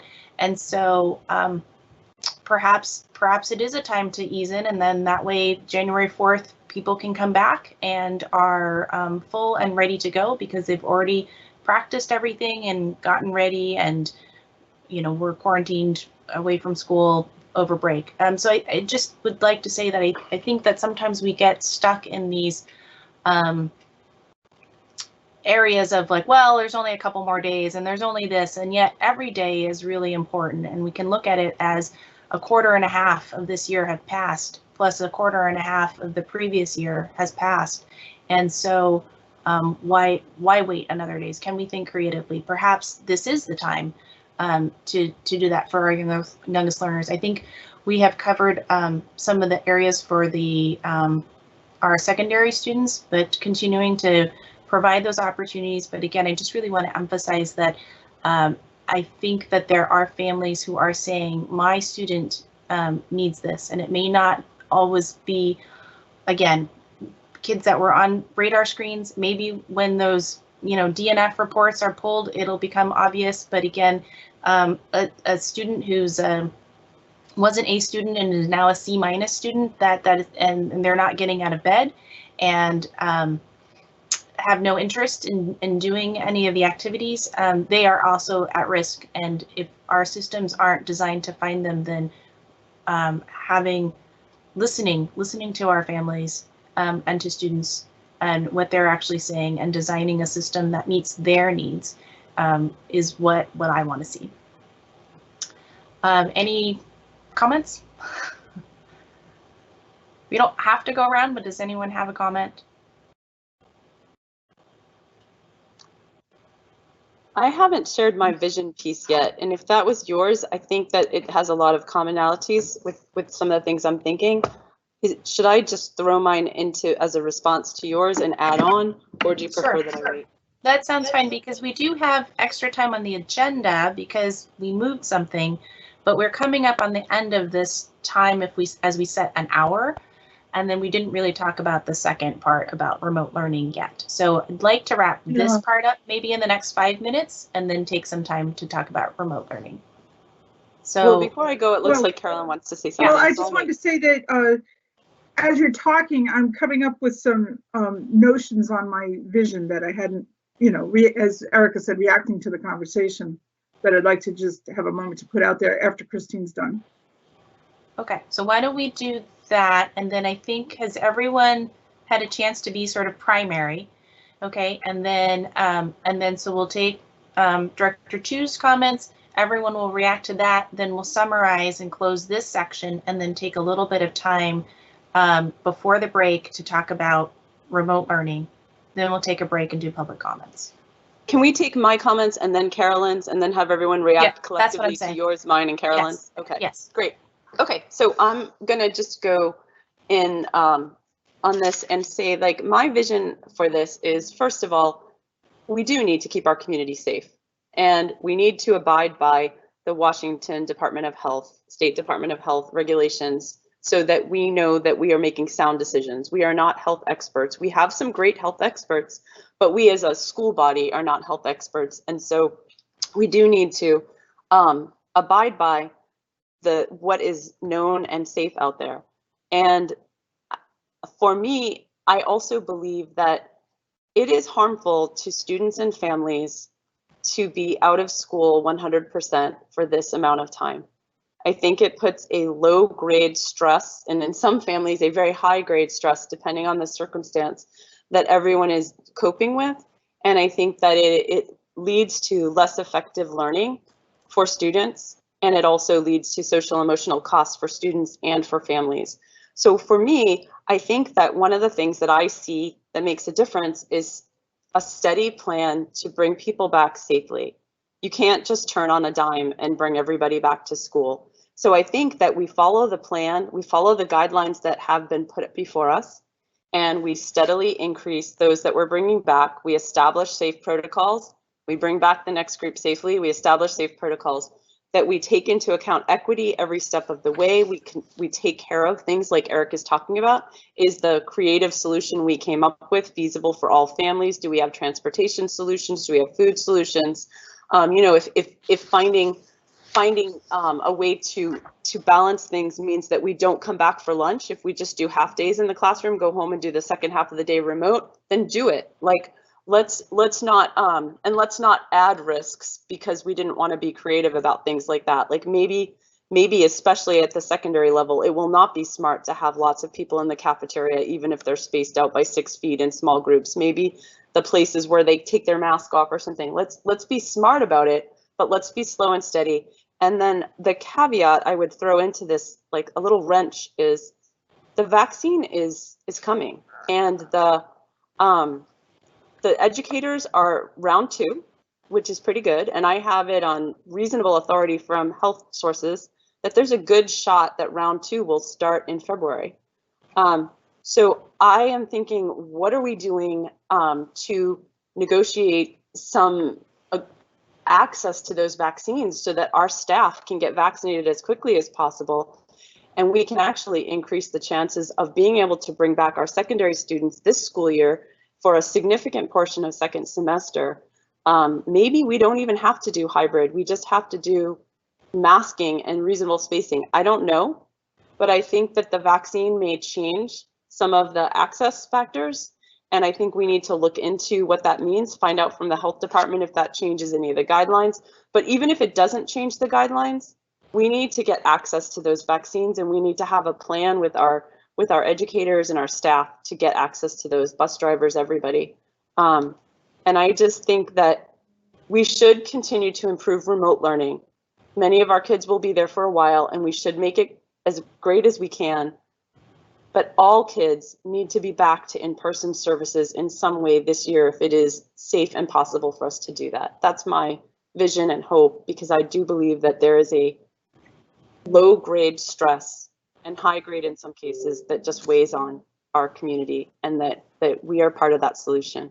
And it's important that we are proactive about it, not just reactive. Okay. Director Watson.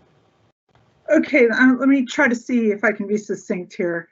As I'm listening to this whole conversation, I feel like academics, I think on some level could be made up with some kind of compensatory whatever, but mental health, I'm not sure you can make that up.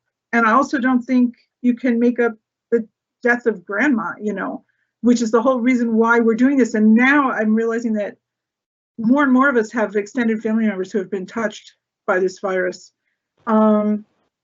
So keeping an eye on why we're doing it in the first place, but also keeping an eye on this mental health thing. I mean, I weigh those two things back and forth, and it's not an easy solution. Francine points to sometimes resilience, but I think that, you know, that our kids are more resilient than we think. But I do think that this for the vision for the future, this idea of bringing some secondary back for their mental health primarily is a good one, and it's one I would endorse. I would really want cohorting though, like think out of the box. Don't get locked into that 7 periods. We must do this. We must do everything the way we used to. We're doing this mostly, you know, for the kids, and so the cohorting, minimizing the number of contacts, right? And also that cafeteria thing, I'll say it again, there's not a lot of difference between a cafeteria and a restaurant is where the virus gets passed. So can we structure a school day that does not involve eating together indoors with our masks off? So that's, but trying to do it for these adolescents. And then, yeah. Also having something like that provided, you touched on it before, that providing a social outlet for these kids actually may prevent them from going to places that have no mitigation at all. And I think that's the explanation why this hasn't been passing in schools as much as people thought. It's the mitigation, but it passes outside of the schools. And one of the real concerns is psychologically, if you open the schools, it kind of gives a green light to everybody to feel like they can get together. And, you know, I feel like I've been hearing groups of teenagers behind my house that do not sound like they're in the same family, because they're like, here's what my dad said. That's a clue. So we need to think about that. So for the vision, getting them some kind of social contact, getting them out of unmitigated groups. And I would say, we talked about vaccines. I'd feel a whole lot better about all of this if we had surveillance testing, you know, for these teachers in the adolescent groups. Because we keep saying it's not passing in the schools. We've been saying nationwide. There's this Emily Oster out of Brown University who's got this database, but it's all, the data is only as good as it is. And so you have no surveillance testing. I feel like that data isn't very strong, because kids could have gotten it and you just wouldn't have known. And it's when it gets to grandma's when you find out, but by then you haven't got the contract tracing to know where it came from. All right. Director Malif. I don't really have anything to add at this point. Okay. Director Serafin. I think the comments I've said before have been, I made them pretty clearly before, and I think they've been articulated by others. I think the things that were brought up that I heard kind of that were net new around, what are you hearing, Dr. Duran, around vaccines and prioritization? I'd be interested in getting that feedback. I think Carolyn's call out on testing, I know this has been top of mind for all of you in the district for a while, as when you bring students back, what kind of protocols will you have in place?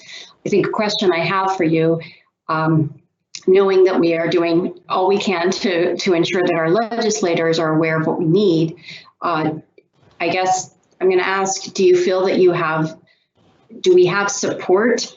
I'm guessing the answer is no, like specific support for financial support for testing, or is that something that we are trying to figure out how to triage within the budget we have? So both on any insights you have regarding how vaccines might enable teachers, particularly those who have the greatest concerns health-wise, to come back with a greater level of comfort, as well as testing.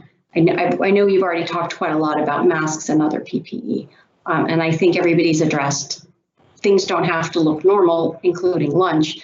We just want to bring kids back in a way that's optimized for what we're trying to achieve, and that's not necessarily meals.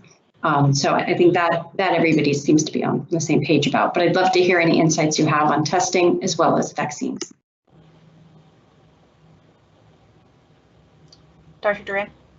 Okay. All right. I'll make sure I'm following protocol. So, yeah. So I would say a couple of things. So one, definitely want to, Christine, definitely, Dr. Chu, share please more information of the vaccine or what you've heard, because I know with some of the latest that we had, you know, is that first priority will be essential workers, and obviously we know who fits within that, and then second priority was going to be the people with health conditions, and third with people at a certain age level. So those are some of the latest things that I have heard. So I definitely want to sync up more on what we're hearing with the vaccine, because I do think I want to make sure we're thinking about this and all those. But we do know that there are a couple districts that are piloting some instant testing down in Pierce County, and so kind of waiting to hear from that. But I would say that Director Serafin, that is definitely a need that we have. I think, you know, we have a conversation with our legislators coming up this Friday, and that's one we definitely want to lean in with them. And then I think even with our King County Health is something, because I just feel like there has not been enough clarity around that, you know, and again, we're going to be 296 districts trying to figure this out on our own, where this is again another good example where if we could have some guidance in this space, it could be really helpful for us. I know with some of the testing we've heard, a lot of different mixes, because I know like even the ones that they're using in the professional sports now, they're mixed, but they do give some information, so I do think there's opportunity for us to have some additional guidance in this, because again, otherwise we're going to be putting together a plan. Issaquah is going to be putting together a plan. Lake Wash is going to be putting together a plan. And as Melissa noted, that there is definitely, budget, for testing. We do not have a budget in there. I mean, we really couldn't even tell you what the cost is going to be. Is that something that we would have to incur? I don't know if CARES dollars at the state level can help with some of this, and then the final thing I'll say is that just to know, talking with someone that's with the CDC around, the CDC can come out with their recommendations for the vaccine, but then states, my understanding, are then able to make their own decisions around how that's going to happen. So I think there's still a lot in the air that we're going to have to really closely monitor and track, but we definitely need some more support. So I think Director Chu and Weiss, if we can get the King County Health, working with us on this, like you guys did with the decision tree, it'd be helpful, because again, another one thing that we're trying to move here during this time. Well, I think there already is, and we can get the reference. So the Washington State COVID-19 vaccination plan includes phase 2. The very first one bulleted under that is K through 12 educators and school staff and childcare workers. So, and that is projected for February, probably 2 doses. So that would mean that staff could be fully vaccinated by right after midwinter break. So that's also something to be looking at. So, when we talk, just to wrap this up and talking about vision, I think, again and again, when I'm going to, go back to our 5 goals, which is really kind of the three goals, supported by the, family engagement and outstanding educators piece, but really that first one around social emotional health. And I want to expand that and saying that I just see that our schools are an opportunity to make sure that we are supporting that social emotional health for our students, our families, our educators, but also expanding that, understanding that there's a lot of physical needs too. So we talked about that with our Family Connection Center. So how do we support the needs of our learners so that they are best frame of mind and physically capable to get the learning, which is part of goal 2. And how do we make sure that we know what all of our kids are learning? So this is going to segue into the next discussion, right? Around the standards, that we know that we have set these standards, that we have a way to ensure that the students are meeting those standards, and that students know where they are in terms of meeting those standards, as well as educators in the district generally, so that we can determine where we're going. So that's how I see that. And in order for that to happen, there needs to have a really robust remote learning program, because there will continue to be some students and educators in that model for the remainder of the year. But then as we move to in-person learning, we are just seeing that there is a desperate need for many of our students to have some, and perhaps as much as possible, in-person learning. And so to have that go on.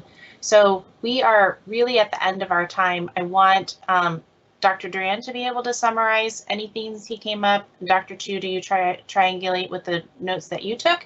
And then we can close out this section. So if you could each take it like a minute or 2.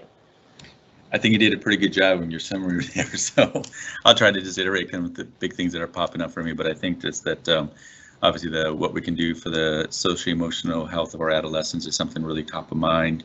Really thinking about that mental health, and even what we could do with bringing kids 1 to 2 days a week could be helpful for us. So, and really just leaning into this idea around really being super creative as we think about what this could possibly look like. A little sidebar for you all is that, I had a conversation with PTSA this week, and we had a really good conversation around even like activities and, what could it look like for a band to come together, orchestra. We haven't really had a lot of deep conversation about that, so I think the super creative ways that we can think about could be really beneficial. As we're being creative, I think there's opportunity to think about even transportation, because I do think the director, this point around family needs, which is something that's really top of mind to this, because it may sound like a great solution for me, but it's based off of my context, and we need to make sure that we really do think about what we're doing. And then I think another key thing is just what are we doing to keep our community safe, you know, and I think that is really striking for me, because as I look at the cases that have been in our school district even up to this point, you know, the one that we had community spread that impacted 3 of our schools, 13 students, was because of a community event where pretty sure they weren't following the physical distancing, mask, and other protocols that we have in place, you know. So again, it just is that key thing that everybody needs to be doing their part to make sure that we're there. I think we have a lot to learn about the vaccine and what's going to be happening with that. So that's one we're going to have to really be tracking, but making sure that we have a rolling plan that we can consider for what we can do for more in-person servicing. And then definitely hearing the cohorting and ideas around what that could look like, and maybe not even doing 7 periods, and but thinking about what we can do for social outlets. So, and finally, the testing one is one we got to have a more deeper learning about what's going to be in place there and what we can do to get support from Department of Health in that area. Okay, thank you. And then Dr. Chu, is there other themes or ones you want to highlight? They're generally captured. There's a place of ambiguity that I'll call out, but I do want to call out that what I heard from the discussion was that there's a major concern for mental health, that there's a desire to have clarity about the plan for returning to phase 3. That's where we started when Seema started her clarifying questions and stuff about what is the plan, and getting clarity out there is desired. That it's very important to balance the equity and the opportunities together, that we really do want to minimize risks, and there's a general acceptance of following the Washington State Department of Health protocols, but there's also a desire to push to get some further clarifications and supports from the Washington State Department of Health, which Francine and I are in a position to help with. We have that meeting with them in a week and a half, so we should connect on that. And then there's a large encouragement of being creative around getting secondary students more opportunities to come back. And a lot of questions about vaccines and potentially tests and how that could impact the playing field here. The point of ambiguity that might be something we can segue in to the next discussion with is, what does it mean to take care of kids' mental health and get them back? Like we've talked about doing it through activities and sports, but we haven't been very clear about what the expectation is with academic opportunity and rigor. Like you said, don't worry about the 7 periods. Maybe don't worry about the 7 periods, but maybe it's the kids are still going to continue. They've already enrolled in 7 periods. Maybe it's we don't need 7 periods back in the building, but we still want to finish those. Or like, I don't think we said throw up academics in the air, but so there's just some ambiguity around what that means. So it'll be interesting to see, but I don't want to put any chokeholds on the creativity that staff can have in trying to figure out how to get those kids opportunities. But I think I don't think we came to a clear point on what secondary supports might look like or what those imply. So that I just want to call that out. Okay. So thank you for that. Yeah, and I think that there was also some conversation around that it's not just the mental health of our secondary students, and certainly very concerned about our teenagers. However, we have elementary students that are also having a lot of difficulty. And so I guess we are eligible for phase 3. And so the question, do we want to go around? I would say, I think we can move to phase 3. If you want to hear from other directors, Dr. Duran, a definitive statement around that.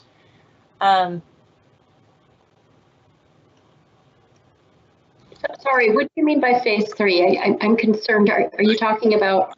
I think for the purpose of this, the intent of this was to be able to gather the vision for what the board has for these areas. Because again, as I said, I'm putting together a memo and we're sharing with the board around what our thoughts are for some of the next steps across the board. And do you feel that you have sufficient clarity, just because Dr. Chu called that out as that perhaps it's not as clear on where everyone stands in terms of us moving forward and the timing for that? I mean, it seems that, I probably have the most, assertive one in terms of we could make the, call today versus, some of the statements that you made, which were more like mid-January, which, means that the call is not being made until after we get back, which then uses up, the 2-week period could be the 2 weeks during during break, as it also counts as 2 weeks of notice. So do you need more clarity around around the direction that the board is recommending in terms of proceeding with providing these services? No, I don't think so at this time. Again, I think you'll be sending, a memo to all of you this week to outline more of the thoughts around what we'll be doing to continue our expansion. Okay. And just a point of clarification, if I may. Yes. The ambiguity point that I meant is not about moving to phase 3 in particular. I feel like that is covered in the district's plan documents and in the stuff that's been discussed. And really the call on that is just like when we're operationally able to do it. And it sounds like we're getting an update on that. The point that I felt was ambiguous was there were some summary statements that Dr. Duran made, and there's also just some statements that went left unsaid about the 7 periods or the social emotional support for secondary students. And I think that part of social emotional support for secondary students is an ability for them to engage in normal activities of learning, of sports, of clubs, of different things that engage their minds. And I don't expect that our teachers in particular, or any of our staff, are all psychologists or experts at counseling children. So while there may be SEL components of a class, that doesn't mean we're looking for teachers to pick up all that slack and to become counselors as well. And that part of the mental health that we provide our students is the engagement in the activities, the meaningful, productive engagement in activities. And I just didn't want that to get lost, or that there be an ask that we do more SEL activities instead of more academic activities, or there was no specific ask that I heard from the group about the balance. It was more about recognizing the impacts of the situation that we're in on the students. And so like trying to find return to some of these activities, especially learning activities that help normalize them. That's what I just wanted to clarify. I understand. Director Serafin, did you want to clarify? Does any of the board? Okay, if any board members want to clarify around that, I will just chime in and say that the attention to SEL does not come at the expense of continuing to have high expectations for our students and our educators, because within those high expectations indicates that we have not given up on our students, that we do believe that they are capable of achieving, that we will provide them the supports to be able to do so, and that even in challenging times we find that resilience. And it can be difficult when one is in the middle of that hole to see that, and yet we know from the research that is in education, when those high standards are applied, that's where there is the achievement, there is the closure of opportunity gaps. And so in an environment where we hear that there is data, it may not be reflective of our district, but it may be occurring in other areas where there are many students that are being left behind. We certainly do not want that to happen here. And we know that one of the ways to mitigate those learning losses is to continue to hold those high expectations and to provide the supports that are needed for that achievement. So I want to make sure that I'm very clear on that, and if any other director wants to chime in or has a different viewpoint, then please do. Okay, if not, I'm going to say we are at 6 o'clock. So what we'll do is we'll talk a little bit more about academic achievement at the end when we're looking at the reports, because there's some area there that we can potentially do that. And we are at our break time, so we will take a break until 6:10. At which time we'll return for public comment. Let me put up the break slide, please. Thank you.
Okay, welcome back. We'll begin the next section with public comments. Ms. Bateman, oh, I need to read the public comment statement. The board has accepted public comments for this meeting via online written submissions and will share up to 3 minutes of each comment as read by the board coordinator or other designee of the board. To maximize the number of comments read, if there are more than 3 comments, the board president may shorten the number of minutes of each comment to be read. The board will listen to all comments carefully, but will generally not respond to comments spontaneously or without further deliberation. Complaints about specific personnel will not be heard in open session and will not be part of the record of any public meeting. Harassing or derogatory statements about any persons or groups of persons will not be heard. I understand we have 12 comments that were submitted, so let's keep each one to about a minute or less per comment to try to get in a representative sample.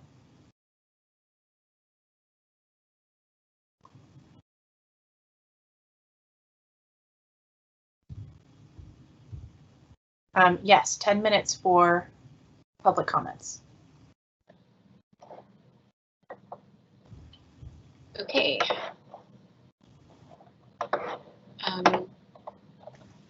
The first comment is from Gulen Goktepe. Thank you for bringing up quarterly report cards and grading at the meeting. It is really a concern among secondary. We still have classes with not one single grade since school started. It is hard for parents to understand their kids' progress when synergy shows not applicable for a class.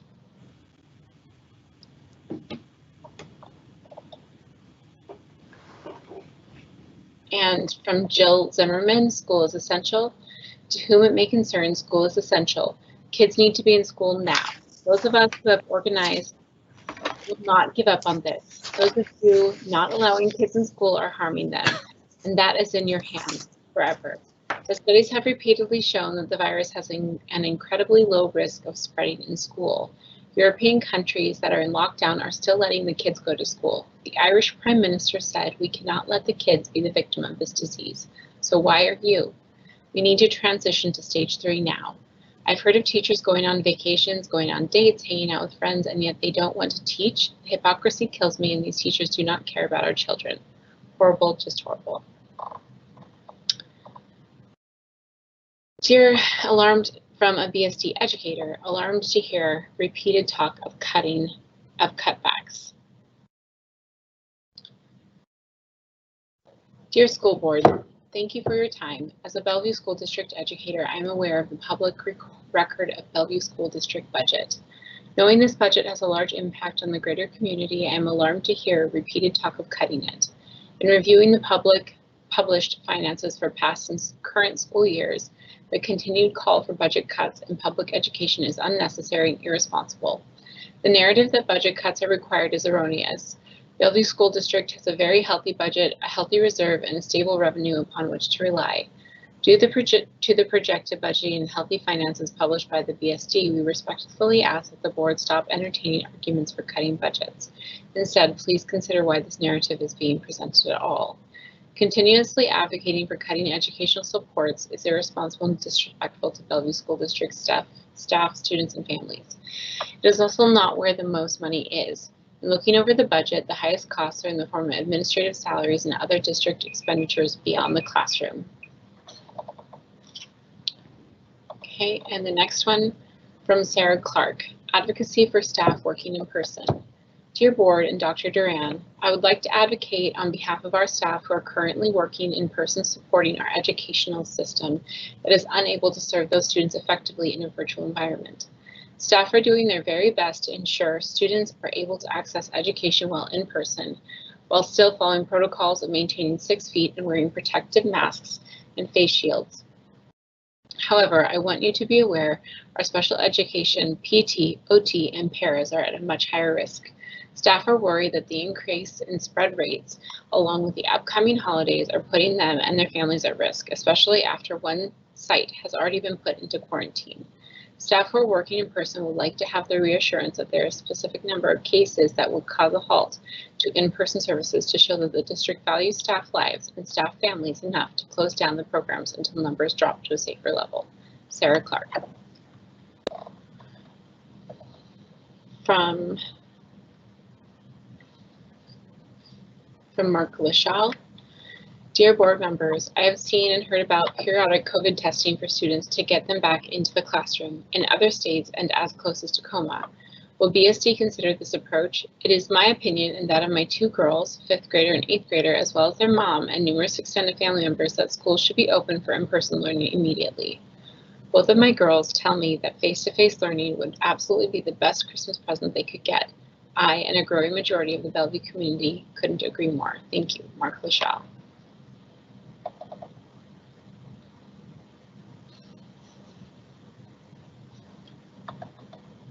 From Sylvie Sanguine, Open Schools Now. Dear board members, it's been almost a month since BSD published the revised return to building plan. Children have been out of the classroom for over 9 months. Each day they continue to fall behind their peers across the country and even here in our state.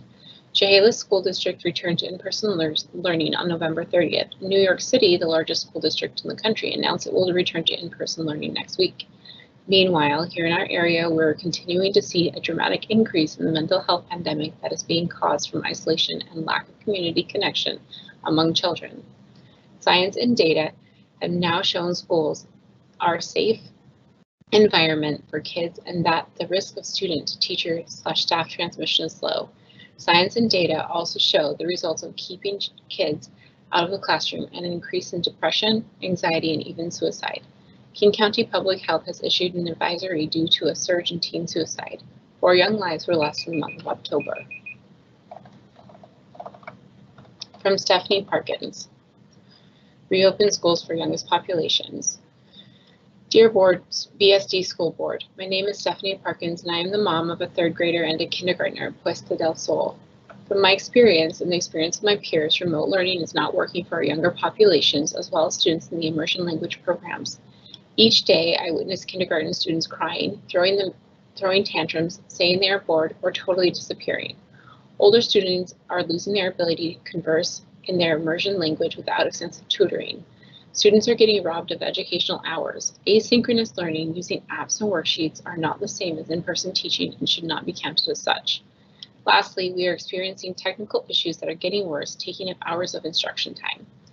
A recent article in The Economist estimates an average student is losing 7 months of education from remote learning if we go back in person January 2021.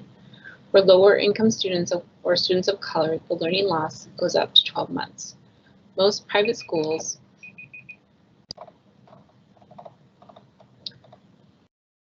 From Lawrence Boris, School Reopening. Dear Board, we are a French family just arrived last year in Bellevue. Our kids struggled to keep motivated since mid-March. They have learned to learn English, learn the American classes all from home, alone behind their computer. We have our daughter, Liaison Boris, in 11th grade at Interlake High School, and our son, Merlin, in 9th grade at Interlake High School, and Emil in 3rd grade at Bennett Elementary, all behind their computers since mid-March as everyone here in Bellevue. No school, no climbing team competition for our daughter, no ice hockey for our boys, no club, nothing, except teacher who do their best. No statistics to show how the grades are catastrophic, how our daughter who wants to study in Europe could justify to not have the same level than her friends in France who keep motivated as they go to the high school every day. At the same time in France, in big towns and little villages, students had only 6 weeks remote learning between mid-March and mid-May, minus 2 weeks Eastern holidays. Same in London.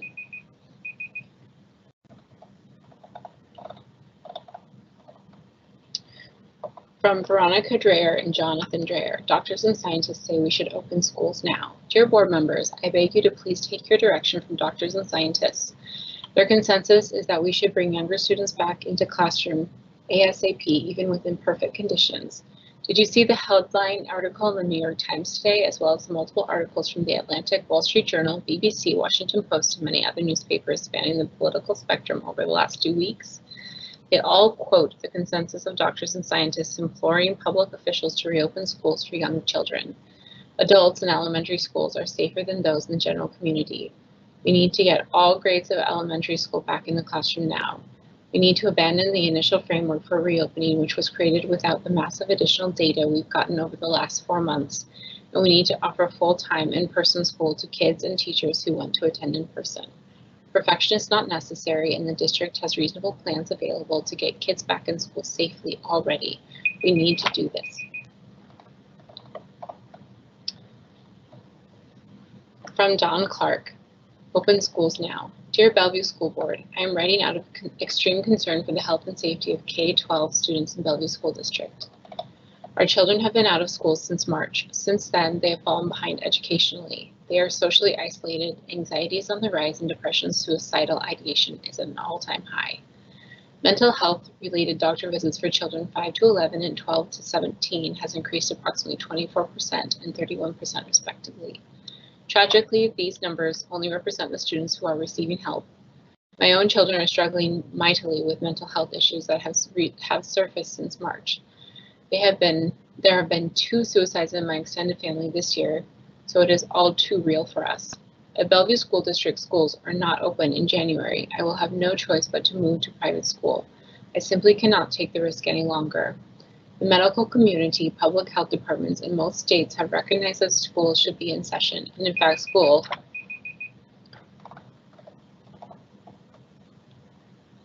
from David Jang, Open Schools Now. It's been almost a month since BSD published the revision Return to Building plan. Our children have now been out of the classroom for over 9 months. Each day they continue to fall behind their peers across the country and even here in our state. Chehalis School District returned to in-person learning in November 30th, New York City, the largest. Thank you. So that is 10 minutes. That is time. Thank you. So all public comments submitted online and in compliance with stated requirements, whether or not they are read aloud during the meeting, will be included as part of the official record for the next regular board meeting following receipt of the comments. So thank you to our community for taking the time to write and share their thoughts.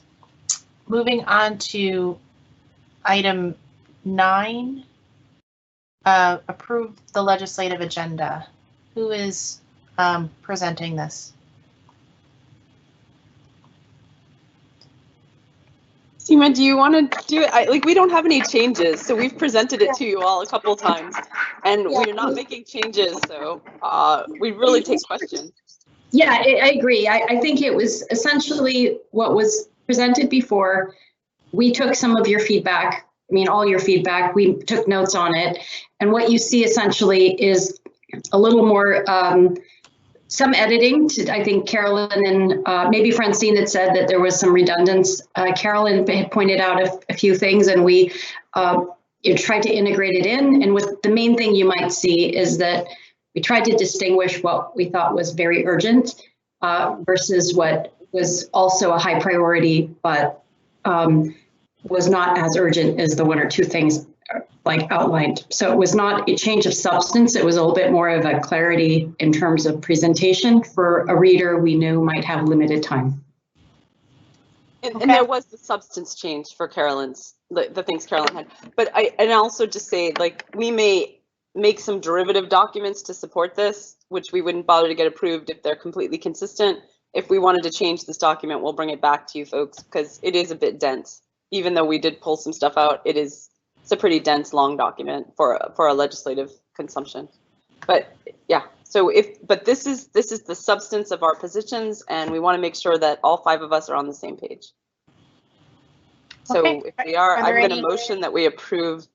I'll make the motion that we can discuss. I'm going to motion that we approve, that the board approve this legislative agenda for the year. Okay, and second. Great. So moved and seconded. Is there any discussion on the legislative priorities?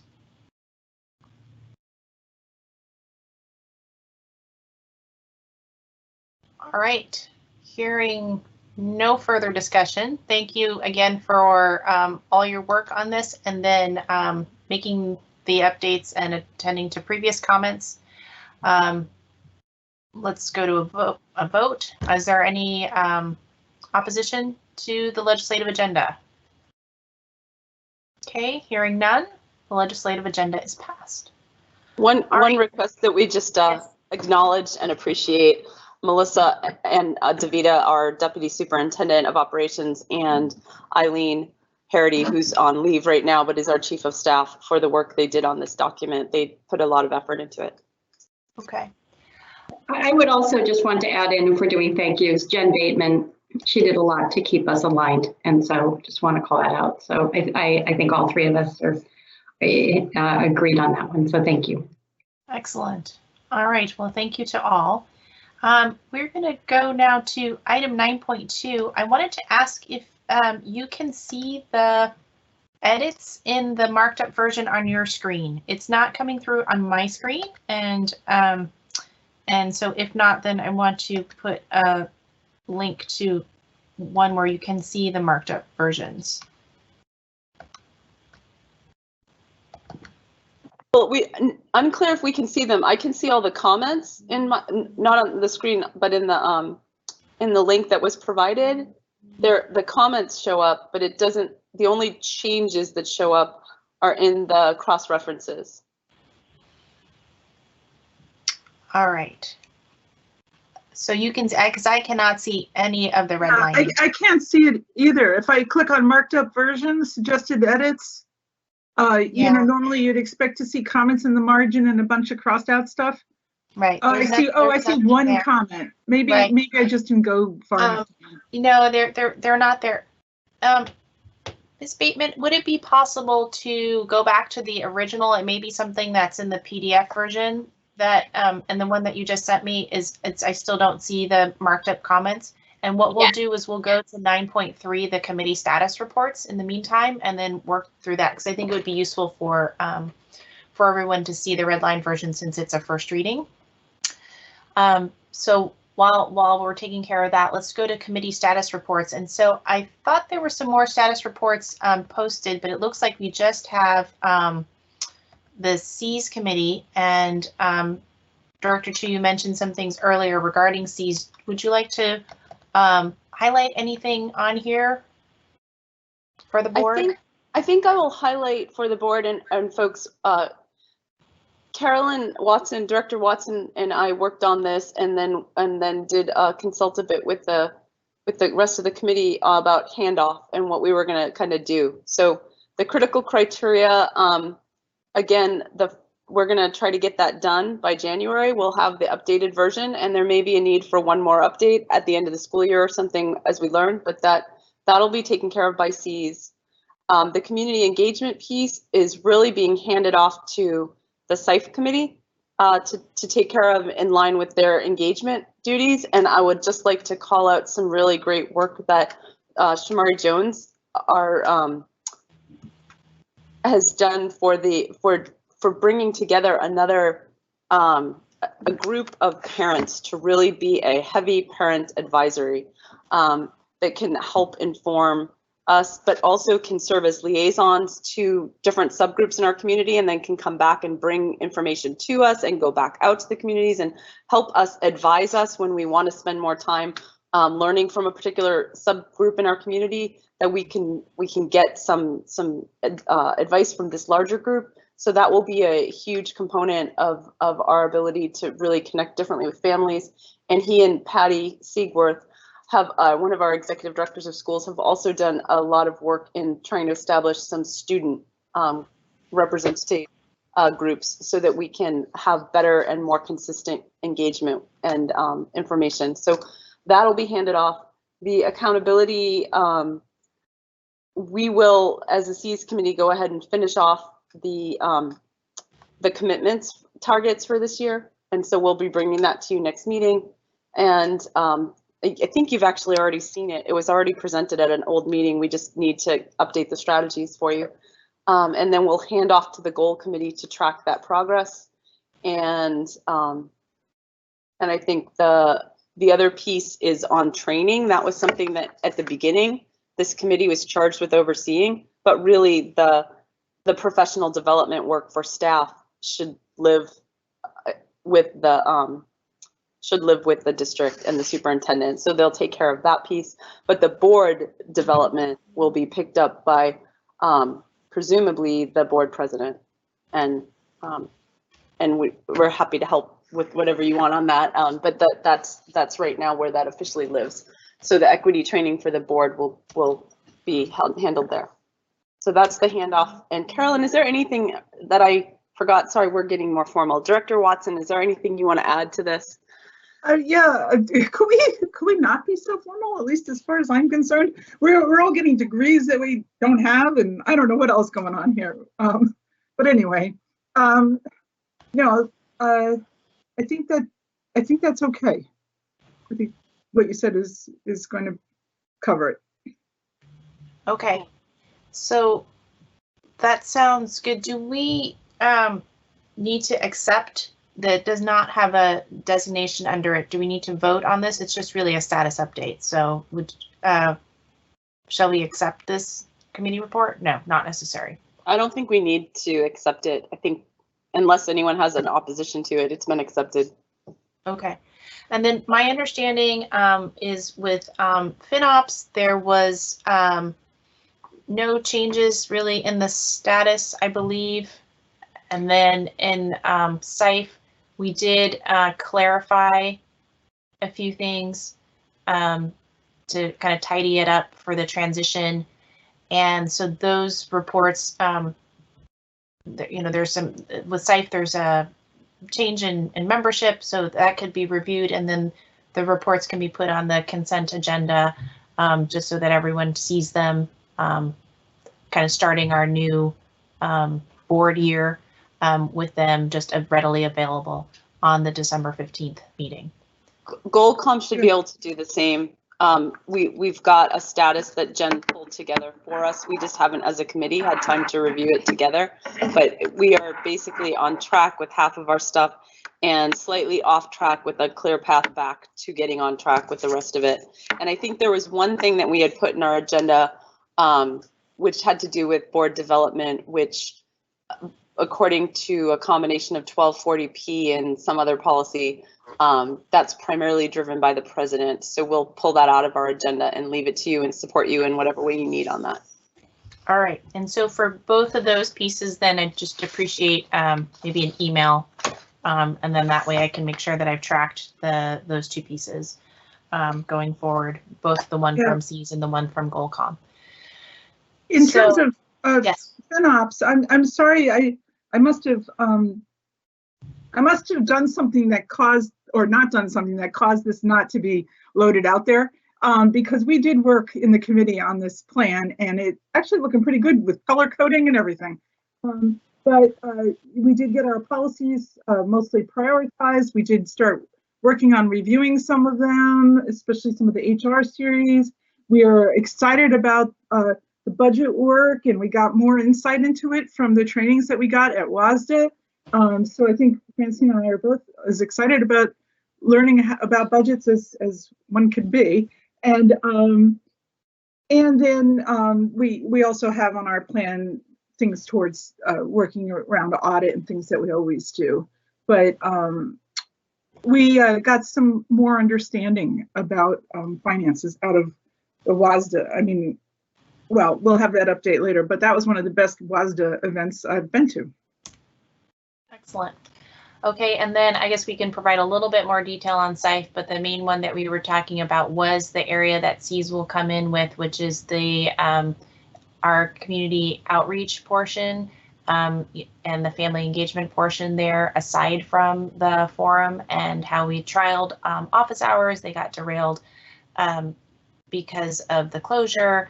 However, how we can be creative around that, what that might look like going forward. And so we did add and kind of reorganize the plan accordingly. So you'll see the updated one at the next meeting.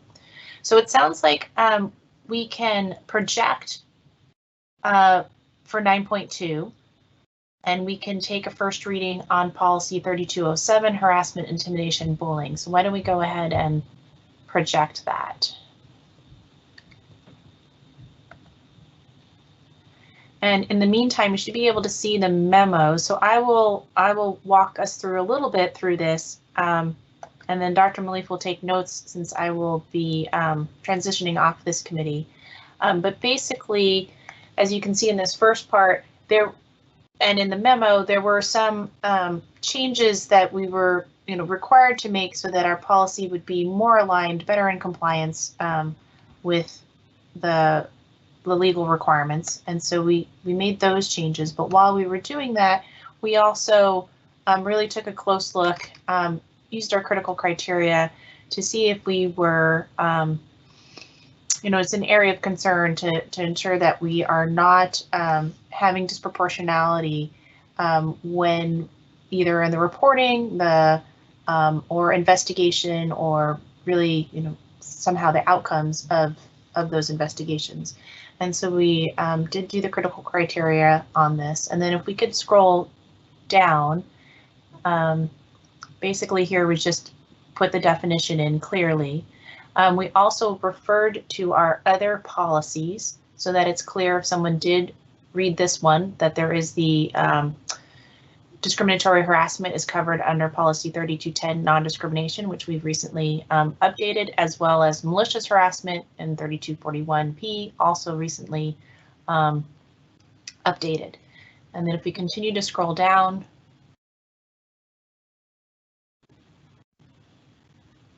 okay.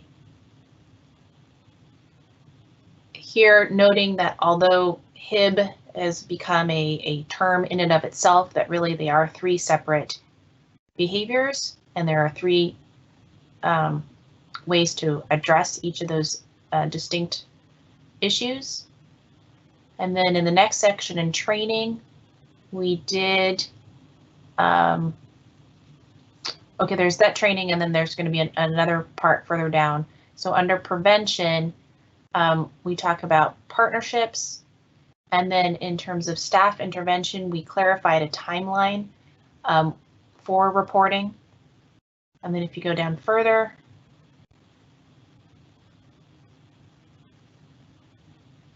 there still is a timeline that didn't change much there. We made a minor terminology change in the interventions that you can see. And then in the last section, and then we'll take questions. This was an important one to make clear that retaliation is prohibited, and we cited the policies. And then in the last section that regarding compliance officer, we also clarified the timing of training, I believe. We scroll just a little bit more. Yes, we wanted to make it clear that it was at least annual mandatory training for the compliance officers. So do we want to, we can scroll through with questions or comments, or we can just take them generally. This question, Francine, Yes. the online, it says marked up version with suggested edit. And when I open it, I don't have all the changes that you're projecting right now. Maybe you mentioned something about that, but I see. Sorry to interrupt, it's Jen here. I'm really sorry that you guys did not get the marked up version. I've never had this issue where I've tried to save a document and it hasn't saved the marked up version. It may have been me downloading it from SharePoint and it took off those markups versus saving it from the app. So I am sorry. I will try to figure out a way of putting that up there, but that's my mistake. Okay, no worries. I just wanted to make sure that Francine was aware that what you're projecting right now is not what's shown online. Yes. In tonight's. Yes. That's all. That's why we're projecting it, because people don't have access to it right now, but we will update that in board docs. But in the meantime, if we can, using this method, still do the first reading, I think that would be useful. It would be nice to have this policy. Is an important one to be updated.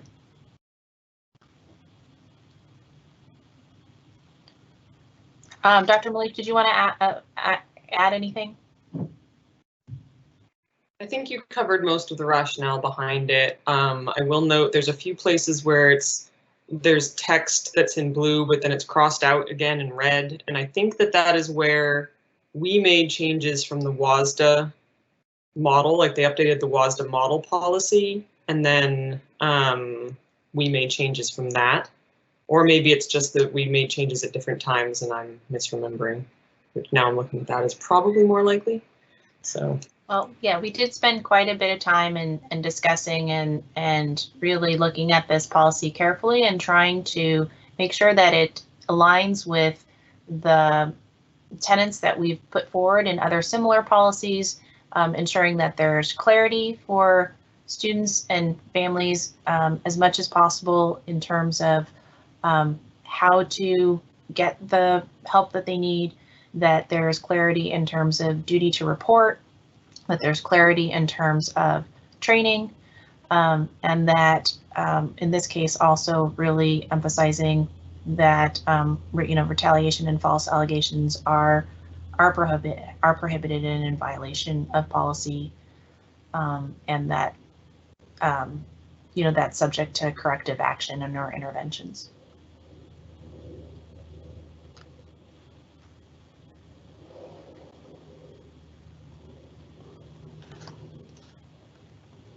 Any other comments? I know everyone's taking a moment to look at it with the markups.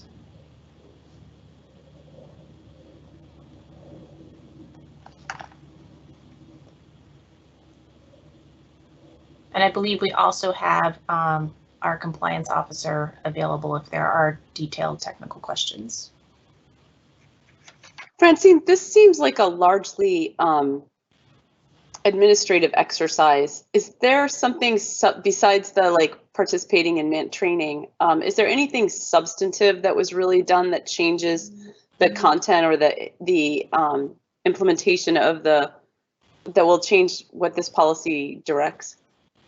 It doesn't change what the policy directs. Again, it's really putting it in line with legal requirements as well as our tenets of clarifying how students and families can get information, how the duty to report, right, clarifying that timeline, and training. So really having the policy consistent with what our tenets are around these areas, and making sure that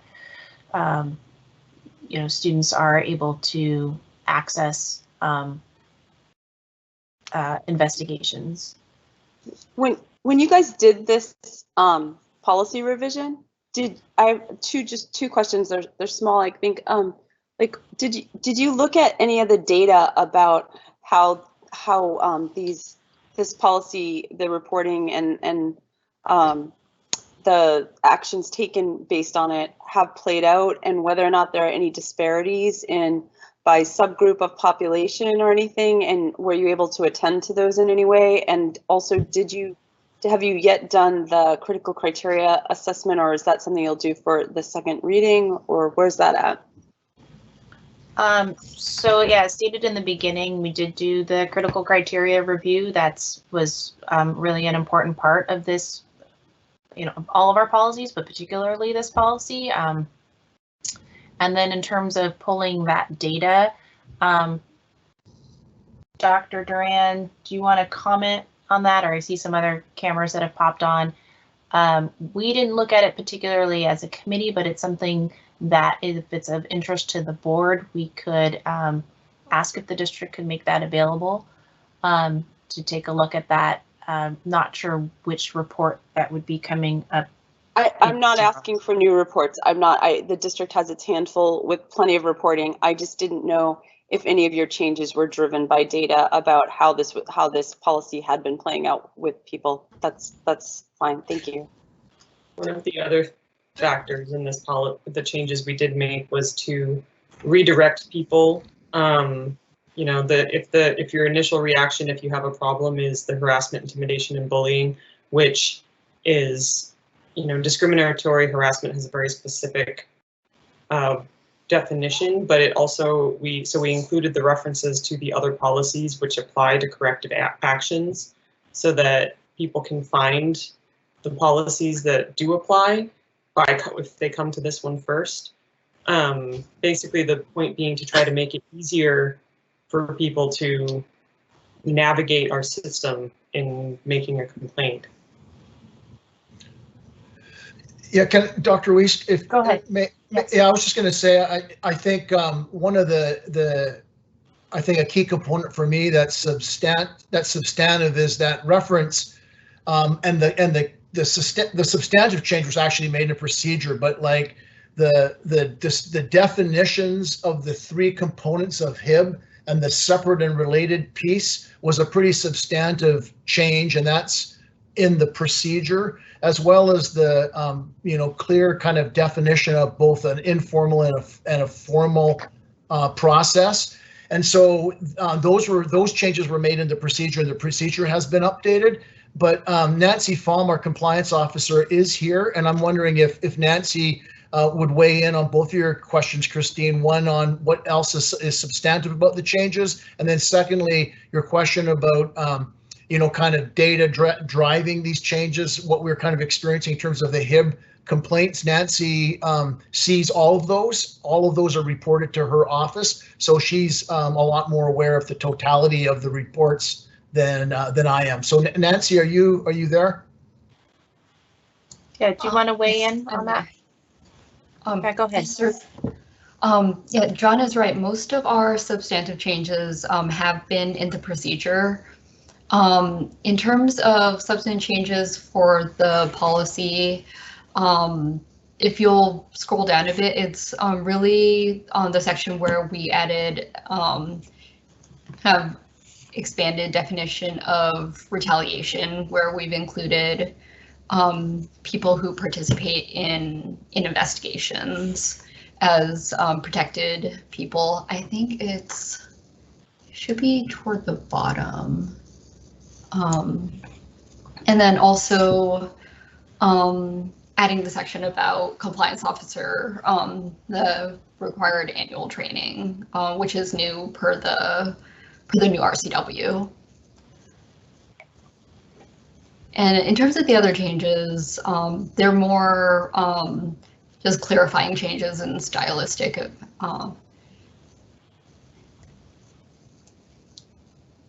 Thank you, everybody. That more than that covers pretty much everything I asked. If there's more stuff you want to bring up, please do. But I thank you. Everyone has more than answered my questions. I really appreciate the attentiveness. Thank you. Any other questions from board members that we can bring to incorporate into the second reading? Yes, Director Serafin. I will revisit at the end of the meeting why we are shifting to very formal titles, but that's a separate question. But so SEMA is fine for me. But I think a question I have is when in the section where you have sexual harassment, I see only section C as really relevant to how students may behave with each other. I see only essentially what I will call three options besides individual's education. In terms of environment, it's creating an intimidating, hostile, or offensive educational environment. And I just wondered about, if you think about the proof points, you need to show that your educational environment was offensive, hostile, or intimidating. But we know that sexual harassment can also someone may have great grades, and so their educational environment may be intact, but essentially it may take a mental health or social emotional toll on them. I don't see an avenue for being able to fit under here, and I wondered if I was missing that. Meaning there could be a student who from another student or or potentially from an adult essentially is on the victim side of sexual harassment, and we'll just say their grades may continue to be strong, and therefore one would challenge whether their educational environment has been deteriorated from that conduct, but in fact they may be suffering from emotional distress. So I just wanted to understand, do you see room for that in the current language? That's my main question. Yes, I'm a bit hesitant to talk to this point because we have a separate policy for sexual harassment. I believe this language is taken directly from that. Is that correct, John? Yes. And A, B, and C are directly from the legislation. But the short answer to your question, Seema, is yes, there is a place. And in fact, when we look at impact, grades are not the only impact. And so there is room for the kind of thing that you're talking about. And in fact, in practice, that is one of the things that we look at when we're assessing whether a student's education was substantially interfered with. Okay, so what I'm hearing from you is in practice how what I see is on page 1, and maybe I'm looking in the wrong section, but where it defines sexual harassment means, and under C, what I'm hearing from you is, look, educational environment is not something gauged only by by grades necessarily, and so the deterioration of kind of that could occur from those 3 things: intimidating, hostile, or offensive. Am I right? Absolutely correct. And it's interesting. I mean, Nancy's accurate in that, we do have a separate policy for sexual harassment, but oftentimes an allegation or a complaint will span more than one policy. So again, in practice, Nancy would work with her sexual harassment compliance officer counterpart, who's Jeff Lowell, and between them, they would determine, the right way to approach an investigation, et cetera, et cetera. Okay, thank you. Thank you. That's helpful. All right. Are there any other comments?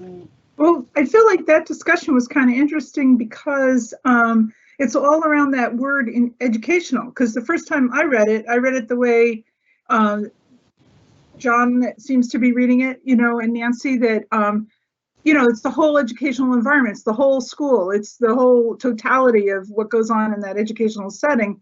But then I can definitely see when Seema points this out that you could interpret that narrowly, like if your grades aren't falling. So I wonder, is there any way, I mean, you say this language comes from someplace else, some regulation or something, because it's almost like school environment or some word that would encompass both meanings. Yeah, in practice, we that term is viewed very broadly. So right now on the screen, we have the definition of for harassment, intimidation, and bullying. And you can see under B, it talks about students' education, but then under D, it talks about orderly operation of the school.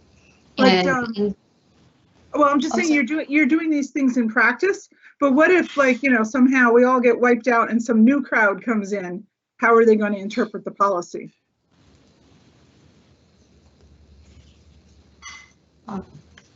The policy language is open for broad interpretation because this is like the three separate prongs. So in terms of investigations, order operation of the school can mean it's like impact on one student or it's like a number of students. And in terms of student education, that it could be grades, but also just class participation as well. I guess what I'm asking. May I just say, so we can have the committee look into it further. It is something that was discussed.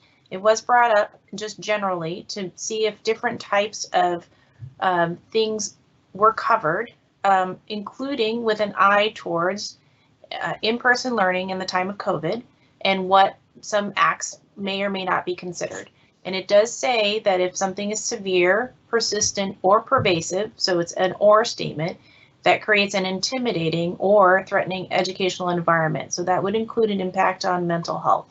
So I think some of those things are covered, but they're also noted, and we're out of time on this issue. So if it's something new, then we can continue discussing it, or if it's really not clear. Otherwise, I think it's been noted and we can move on. All right, I'm just asking if there could be a synonym or a broader term that would not be misinterpreted for the word educational. We'll discuss it when we discuss the feedback at the next committee meeting. Okay. So thank you. If there's other things that come to mind during this meeting, can jot them down and we'll read them in and have the committee consider them as well. So thank you all. There's the second reading will be coming up, I believe, next month. Okay, so moving on to our next area, we are on item 10.1, progress reports. So we have several reports from the last meeting that were part of the discussion, but per our policy, we are to approve or vote on the reports. And so these are kind of legacy from last time. We can look at them together or separately. I believe that Dr. Chu has a comment. I can walk us through this section since I didn't have time for it in the last meeting, if that would be helpful, because I have a motion for each one that might move us quickly through this. Okay, go ahead. For these items, like just to give it a little bit of context, one of the important things is in our governance role is that we have this process of planning and monitoring and working with the superintendent to understand what's going on in the district. And we have some agreements about how we're going to go about doing that so that we're all looking at the same data and we're all moving towards the same goals. And so part of our policy and policy 0300 on reporting on progress monitoring is that the board formally is going to vote to accept each report. And the reason we do that is to say, yeah, we are on the same page. This does have all the data. It doesn't say we accept this because it's red or green or yellow in progress, just that we accept it because it took into account all the things that we all had agreed to. So I'm just going to start us off. We just ran out of time to do this at the last meeting, and it's a really important thing. I'd like to just start with the plan for communications, the report on communications. I'd like to motion that we, as a board, accept the report as presented. Okay, may I ask, are there others that we would also motion to accept? Can we do them together? Sure, I would motion that we accept the communications and family engagement reports as presented. All right, I will second that. Is there any discussion? All right, seeing none, any opposition to accepting those reports? All right, hearing none, those are accepted. On the school progress monitoring report, I'm going to propose that we don't accept it, but that we make an exception for our policy and we do not ask for it to be redone. That what we agreed to in that meeting with the superintendent was that he would take the feedback about the fact that we are looking for school-specific data and more details than are presented in the June report. And he would apply that to the middle and high school reports. And right now, we can't afford to be going backwards and fixing reports. We need to just move forward. So I'd like to say that it didn't meet all the criteria in the reporting policy, but that we don't want the district to go back and do more work on that. I have a question, Christine. Sorry, on your motion. When you're referencing what we asked for in terms of additional data in June, did we vote as a board that additional data was needed, or was that? No, we didn't ask for it in June. We didn't ask for it in June. The policy specifies that the unit of reporting should be the schools, and what we got in the report for the elementary schools was just a rehashing of the broad high-level district data for elementary that was presented in June with no additional analysis and nothing about specific school data in most of the sections except for the section on social emotional learning. And so that didn't meet the criteria. What you're saying is it's not compliant with policy, but you're not. So what I understand is you're saying in your mind it doesn't align with policy. We should accept it, but not not necessarily not ask for a redo, but accepting it essentially. But what I hear you saying is then it should be done for the forthcoming reports for middle school and high school. Am I correct? Almost. My motion is that we don't accept the report, but that we don't ask for it to be done again. So I suppose technically that turns into accepting what we've got because we're not going to get anything else, but I don't want to accept it as if to say it complied with policy because it didn't. Okay. So I'm proposing that we don't accept it, but that we don't ask for a fix to this report, that we'll see the changes reflected in the middle and high school reports. All right. Well, So at this point, can I just go ahead? So at this point, we don't have a second, but I will interject that my understanding was that potentially we were going to waive the requirement for this report because it was late. And similarly for the upcoming and middle and high school reports, that we waive them as their standalone reports. We've seen all of that data previously in June with the annual reports, and that we just include them potentially, say, in the appendix of a more substantive, robust upcoming reports on those areas. So it's slightly different than not accepting it. It's we're waiving the requirement for the elementary, middle, and high school reports from the past, but we expect that the ones going forward will be robust, have all the elements, and include those pieces potentially as an appendix. I will withdraw my motion and put a different motion on the floor and say that I motion that we waive the requirements for the elementary report and accept what was presented. But I wouldn't include the middle and high school waive in that because I think that's confusing, and I'm not sure that we all gave that the same feedback on, like, I don't know what that means. And so if you want to make another motion for that, I think we should discuss what it means. But I will gladly want to stop. And we have hear from the superintendent because we're making motions, but in my mind, I'm just wondering, is there a reason? Is it relate to is there an appropriate reason why it does not make sense to do either of the things, such as not accepting the report? I like the idea of waiving it to the extent that it is in fact non-compliant. Does the superintendent staff think it is compliant?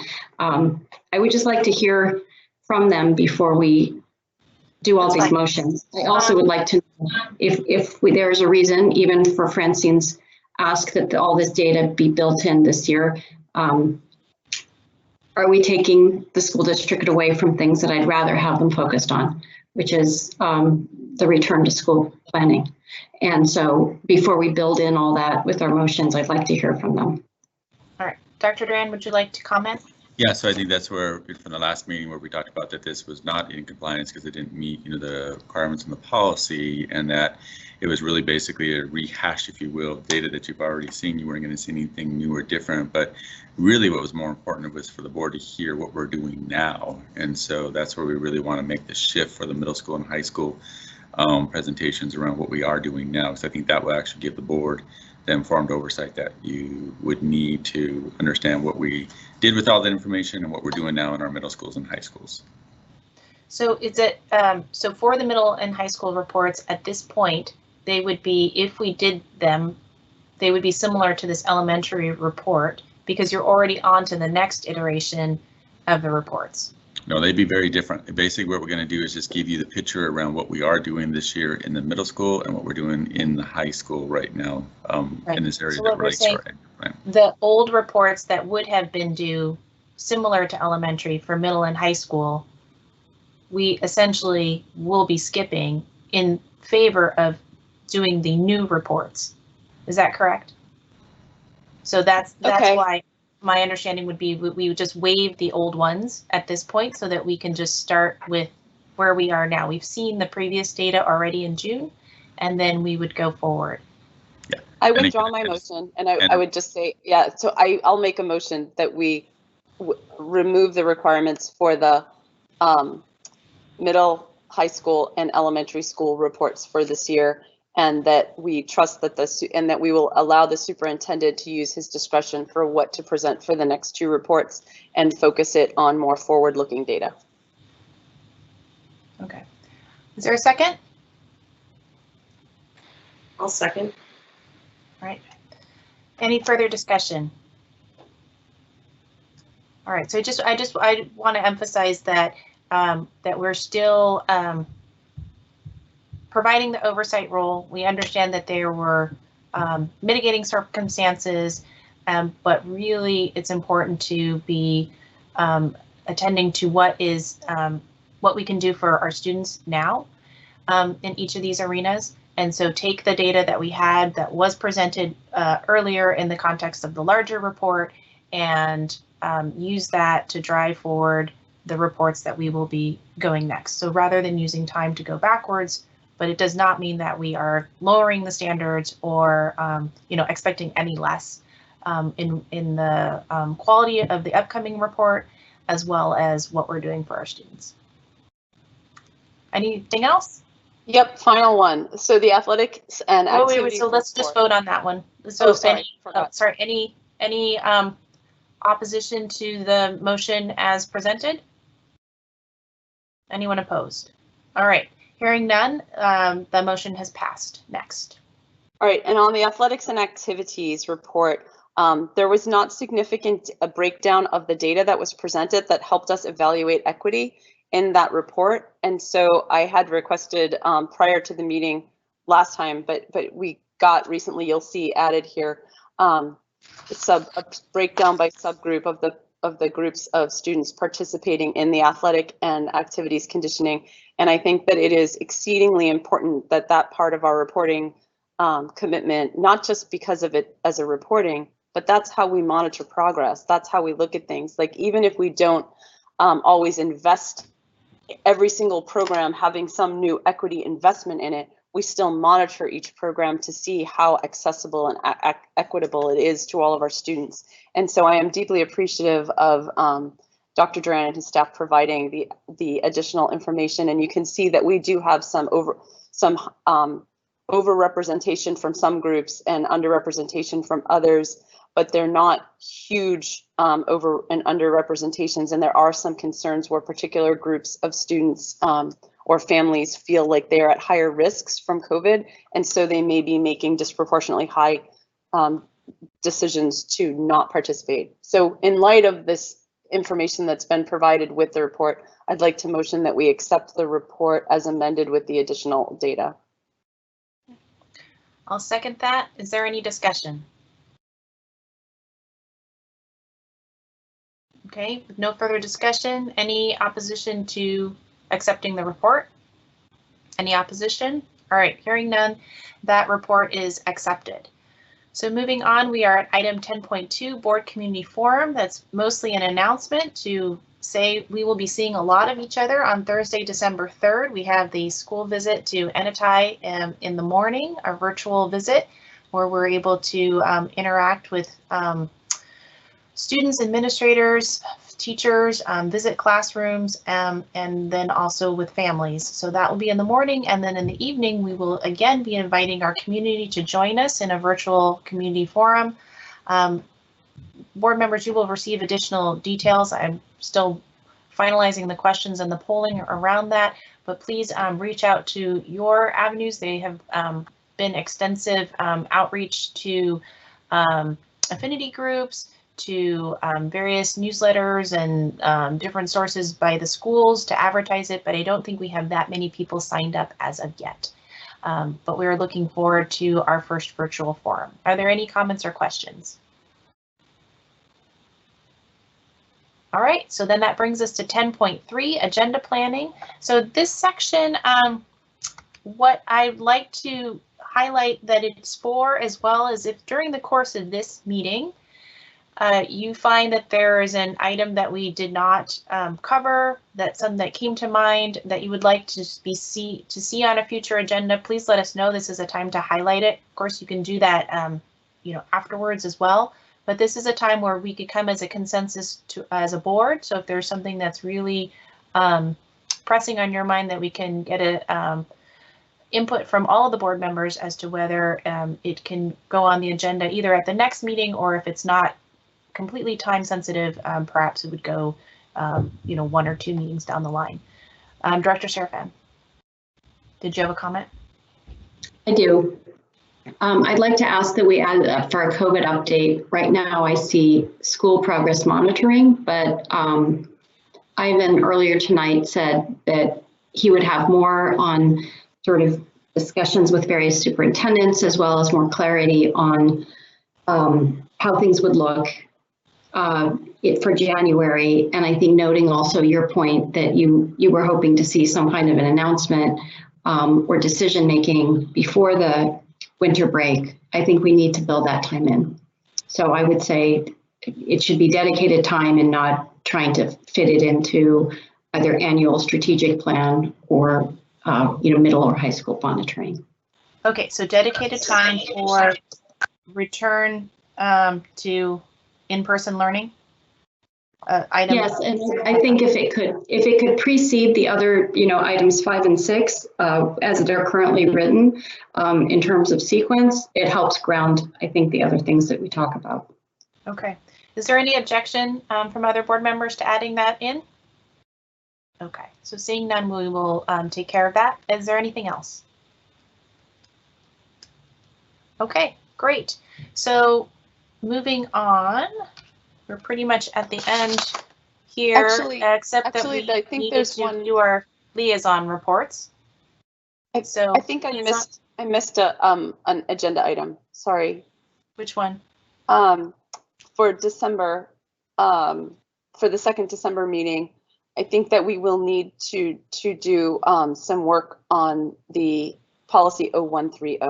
That's going to be really important if we're supposed to close out on that. But I see that this is a very packed agenda, and I think it's going to be difficult to do that. So at the very least, maybe we could have like a couple of minutes to show what we've done, and maybe we'll have to suspend the discussion of it, which will push out the finishing of that into the second meeting in January, which is unfortunate. But anyway, that needs to show up somewhere. Okay, so I made a note of that. All right. So now director liaison reports. Dr. Chu, you want to start us off? No, I'll wait actually, because I don't have a huge update on the liaison piece. I have more of an update on the conference, and I'd rather hear everybody else's stuff and gauge there from what to share from there. Okay. Director Malif, I think you raised your hand. Yeah, I have 3 things, 2 of which are timely. 2 regarding Eastside Pathways. 1 on December 9th at 2 p.m. That's next week. They are having an all partner convening open house. You are all welcome to come to that. I can just forward you the information if you'd like, or I can have Stephanie send it separately. But it's an opportunity to, engage somewhat with the other. I mean, it's not the same thing as being in a room in person. This is over Zoom, but engage somewhat with the community partners and learn about the different collaborative action networks that are going on right now, because they've been different since they sort of formed organically from the necessity of COVID, and then that's what the organization is moving forward with in their groups. Related to that, at today's session, so I've been participating mostly when I can in the remote living and learning, but they put 2 collaborative action networks together to have a discussion on like, how are things working for you and how are you working together? And so the ones we were partnered with today were well, it was the health and well-being group, and this relates back to something that Dr. Duran said in the beginning of the meeting about having staff members attending the Collaborative Action Network meetings directly. And I know that there are some people, but the Health and Wellbeing Collaborative Action Network apparently didn't know much about the mental health forums that the school districts are putting on. At least the representative from YouthLink didn't.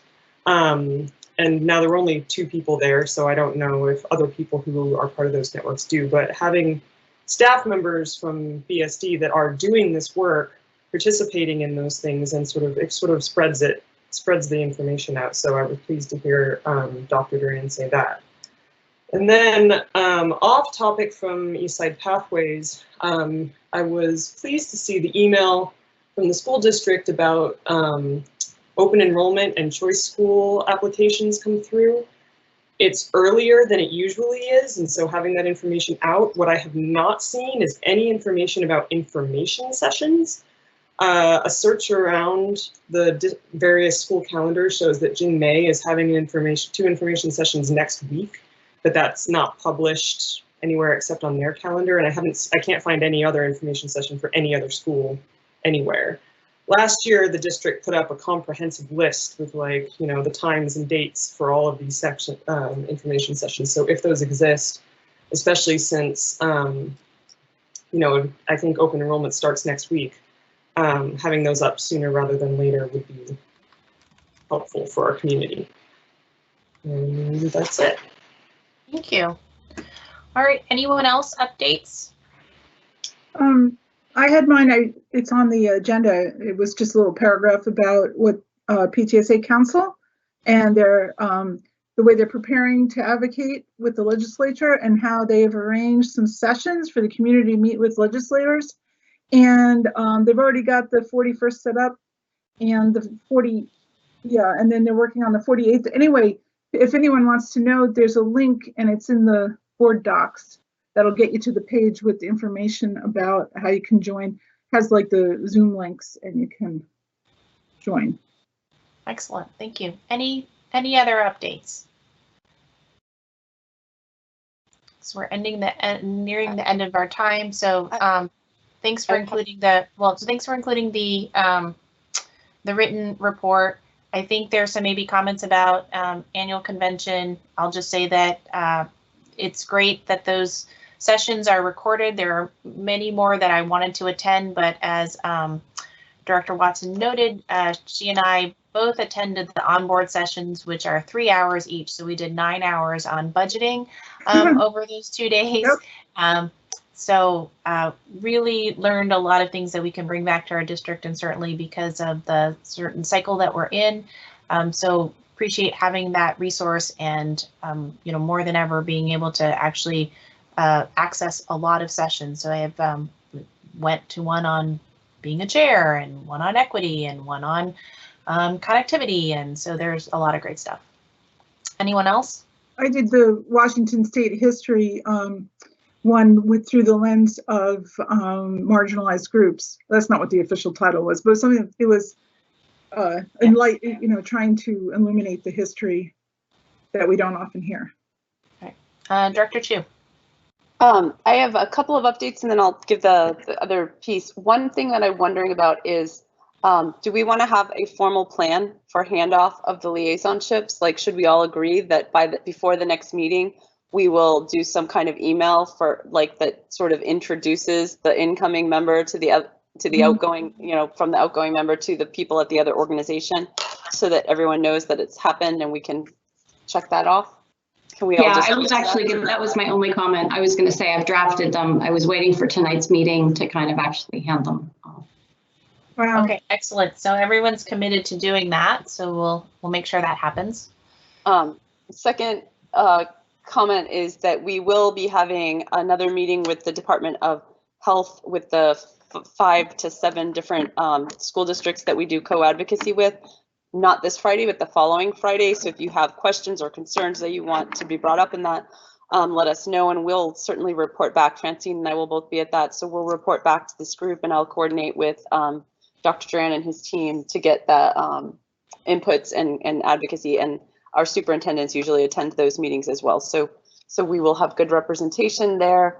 And then finally, some of the the sessions at the conference that I attended the ones on board meetings and policy-based governance, in addition to a bunch of equity work. But in the board meetings and the policy-based governance, I got some ideas that would help potentially inform some of our meeting practices. So when we workshop the next time, be happy to share a lot of the work. But they talked about, how you can, and this doesn't require us to move to policy-based governance to take on some of these ideas, but becoming more efficient with the meetings and really clarifying roles in meaningful ways that are productive. So that sounded exciting, and I'm happy to share those things. And I also wanted to share that I have joined the WASDA Board of Directors. So I will be the District Area 2 representative from this whole region to the WASDA board, along with Harlan Gallinger from Issaquah. So just I'll keep you guys informed if anything comes up there, but that'll be another good place for us to be able to advocate for all kids in the area, including our own. So yeah, that's what I have for tonight. Thanks. So yes, congratulations for taking on that role. So that's kind of an extra liaisonship, and I believe Director Serafin continues also as a member of the nominating committee for WASDA as well. So that's great. So I think a lot of the learnings that came out of the convention will apply here. There was also one on student voice. I know several of us attended the pre-conference on law. That might actually impact some of our policies that are under GoalCom, so perhaps those will be just taking a look at whether or not they're officially on the agenda or brought forward. But I think a lot of those learnings are always an opportunity to look at our policies with fresh eyes. So that brings us to the end of the meeting, unless there's anything else. Just one final call so we can almost be on time. All right, well, thank you all for this part. We will be moving into executive session. And I think I'm going to read this statement here on executive session, and the rest of the board members may already go into that room. The purpose, so thank you. The purpose of this executive session is to evaluate the qualifications of an applicant for public employment or to review the performance of a staff member. However, discussion of salaries, wages, and other conditions of employment to be generally applied within the district will occur in a meeting open to the public. And when the board elects to take the final action of hiring, setting the salary of an individual staff member or class of staff members, or discharging or disciplining an employee, that action will be taken in a meeting open to the public. So we anticipate that this will be a 30-minute session. We will not be taking any further action after the end of the executive session. We'll be adjourning immediately at the conclusion of the executive session. I thank everyone who's listening or has watched this for taking an interest in our school district and supporting our students, families, educators, and staff. Thank you.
Board directors are still in executive session. The time is 7:52 p.m.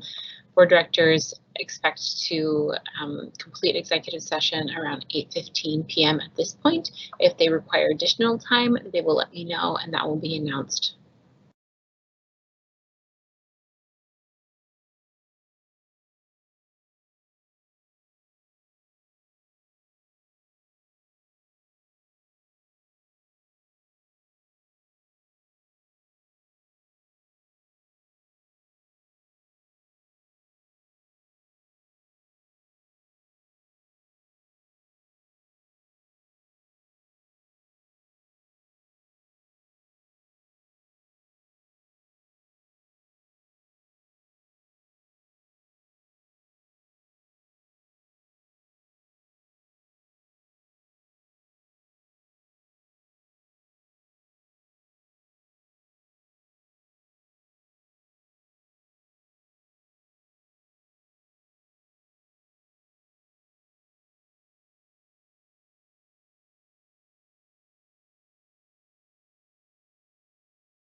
Hello. So this concludes the executive session and the meeting. The meeting is adjourned.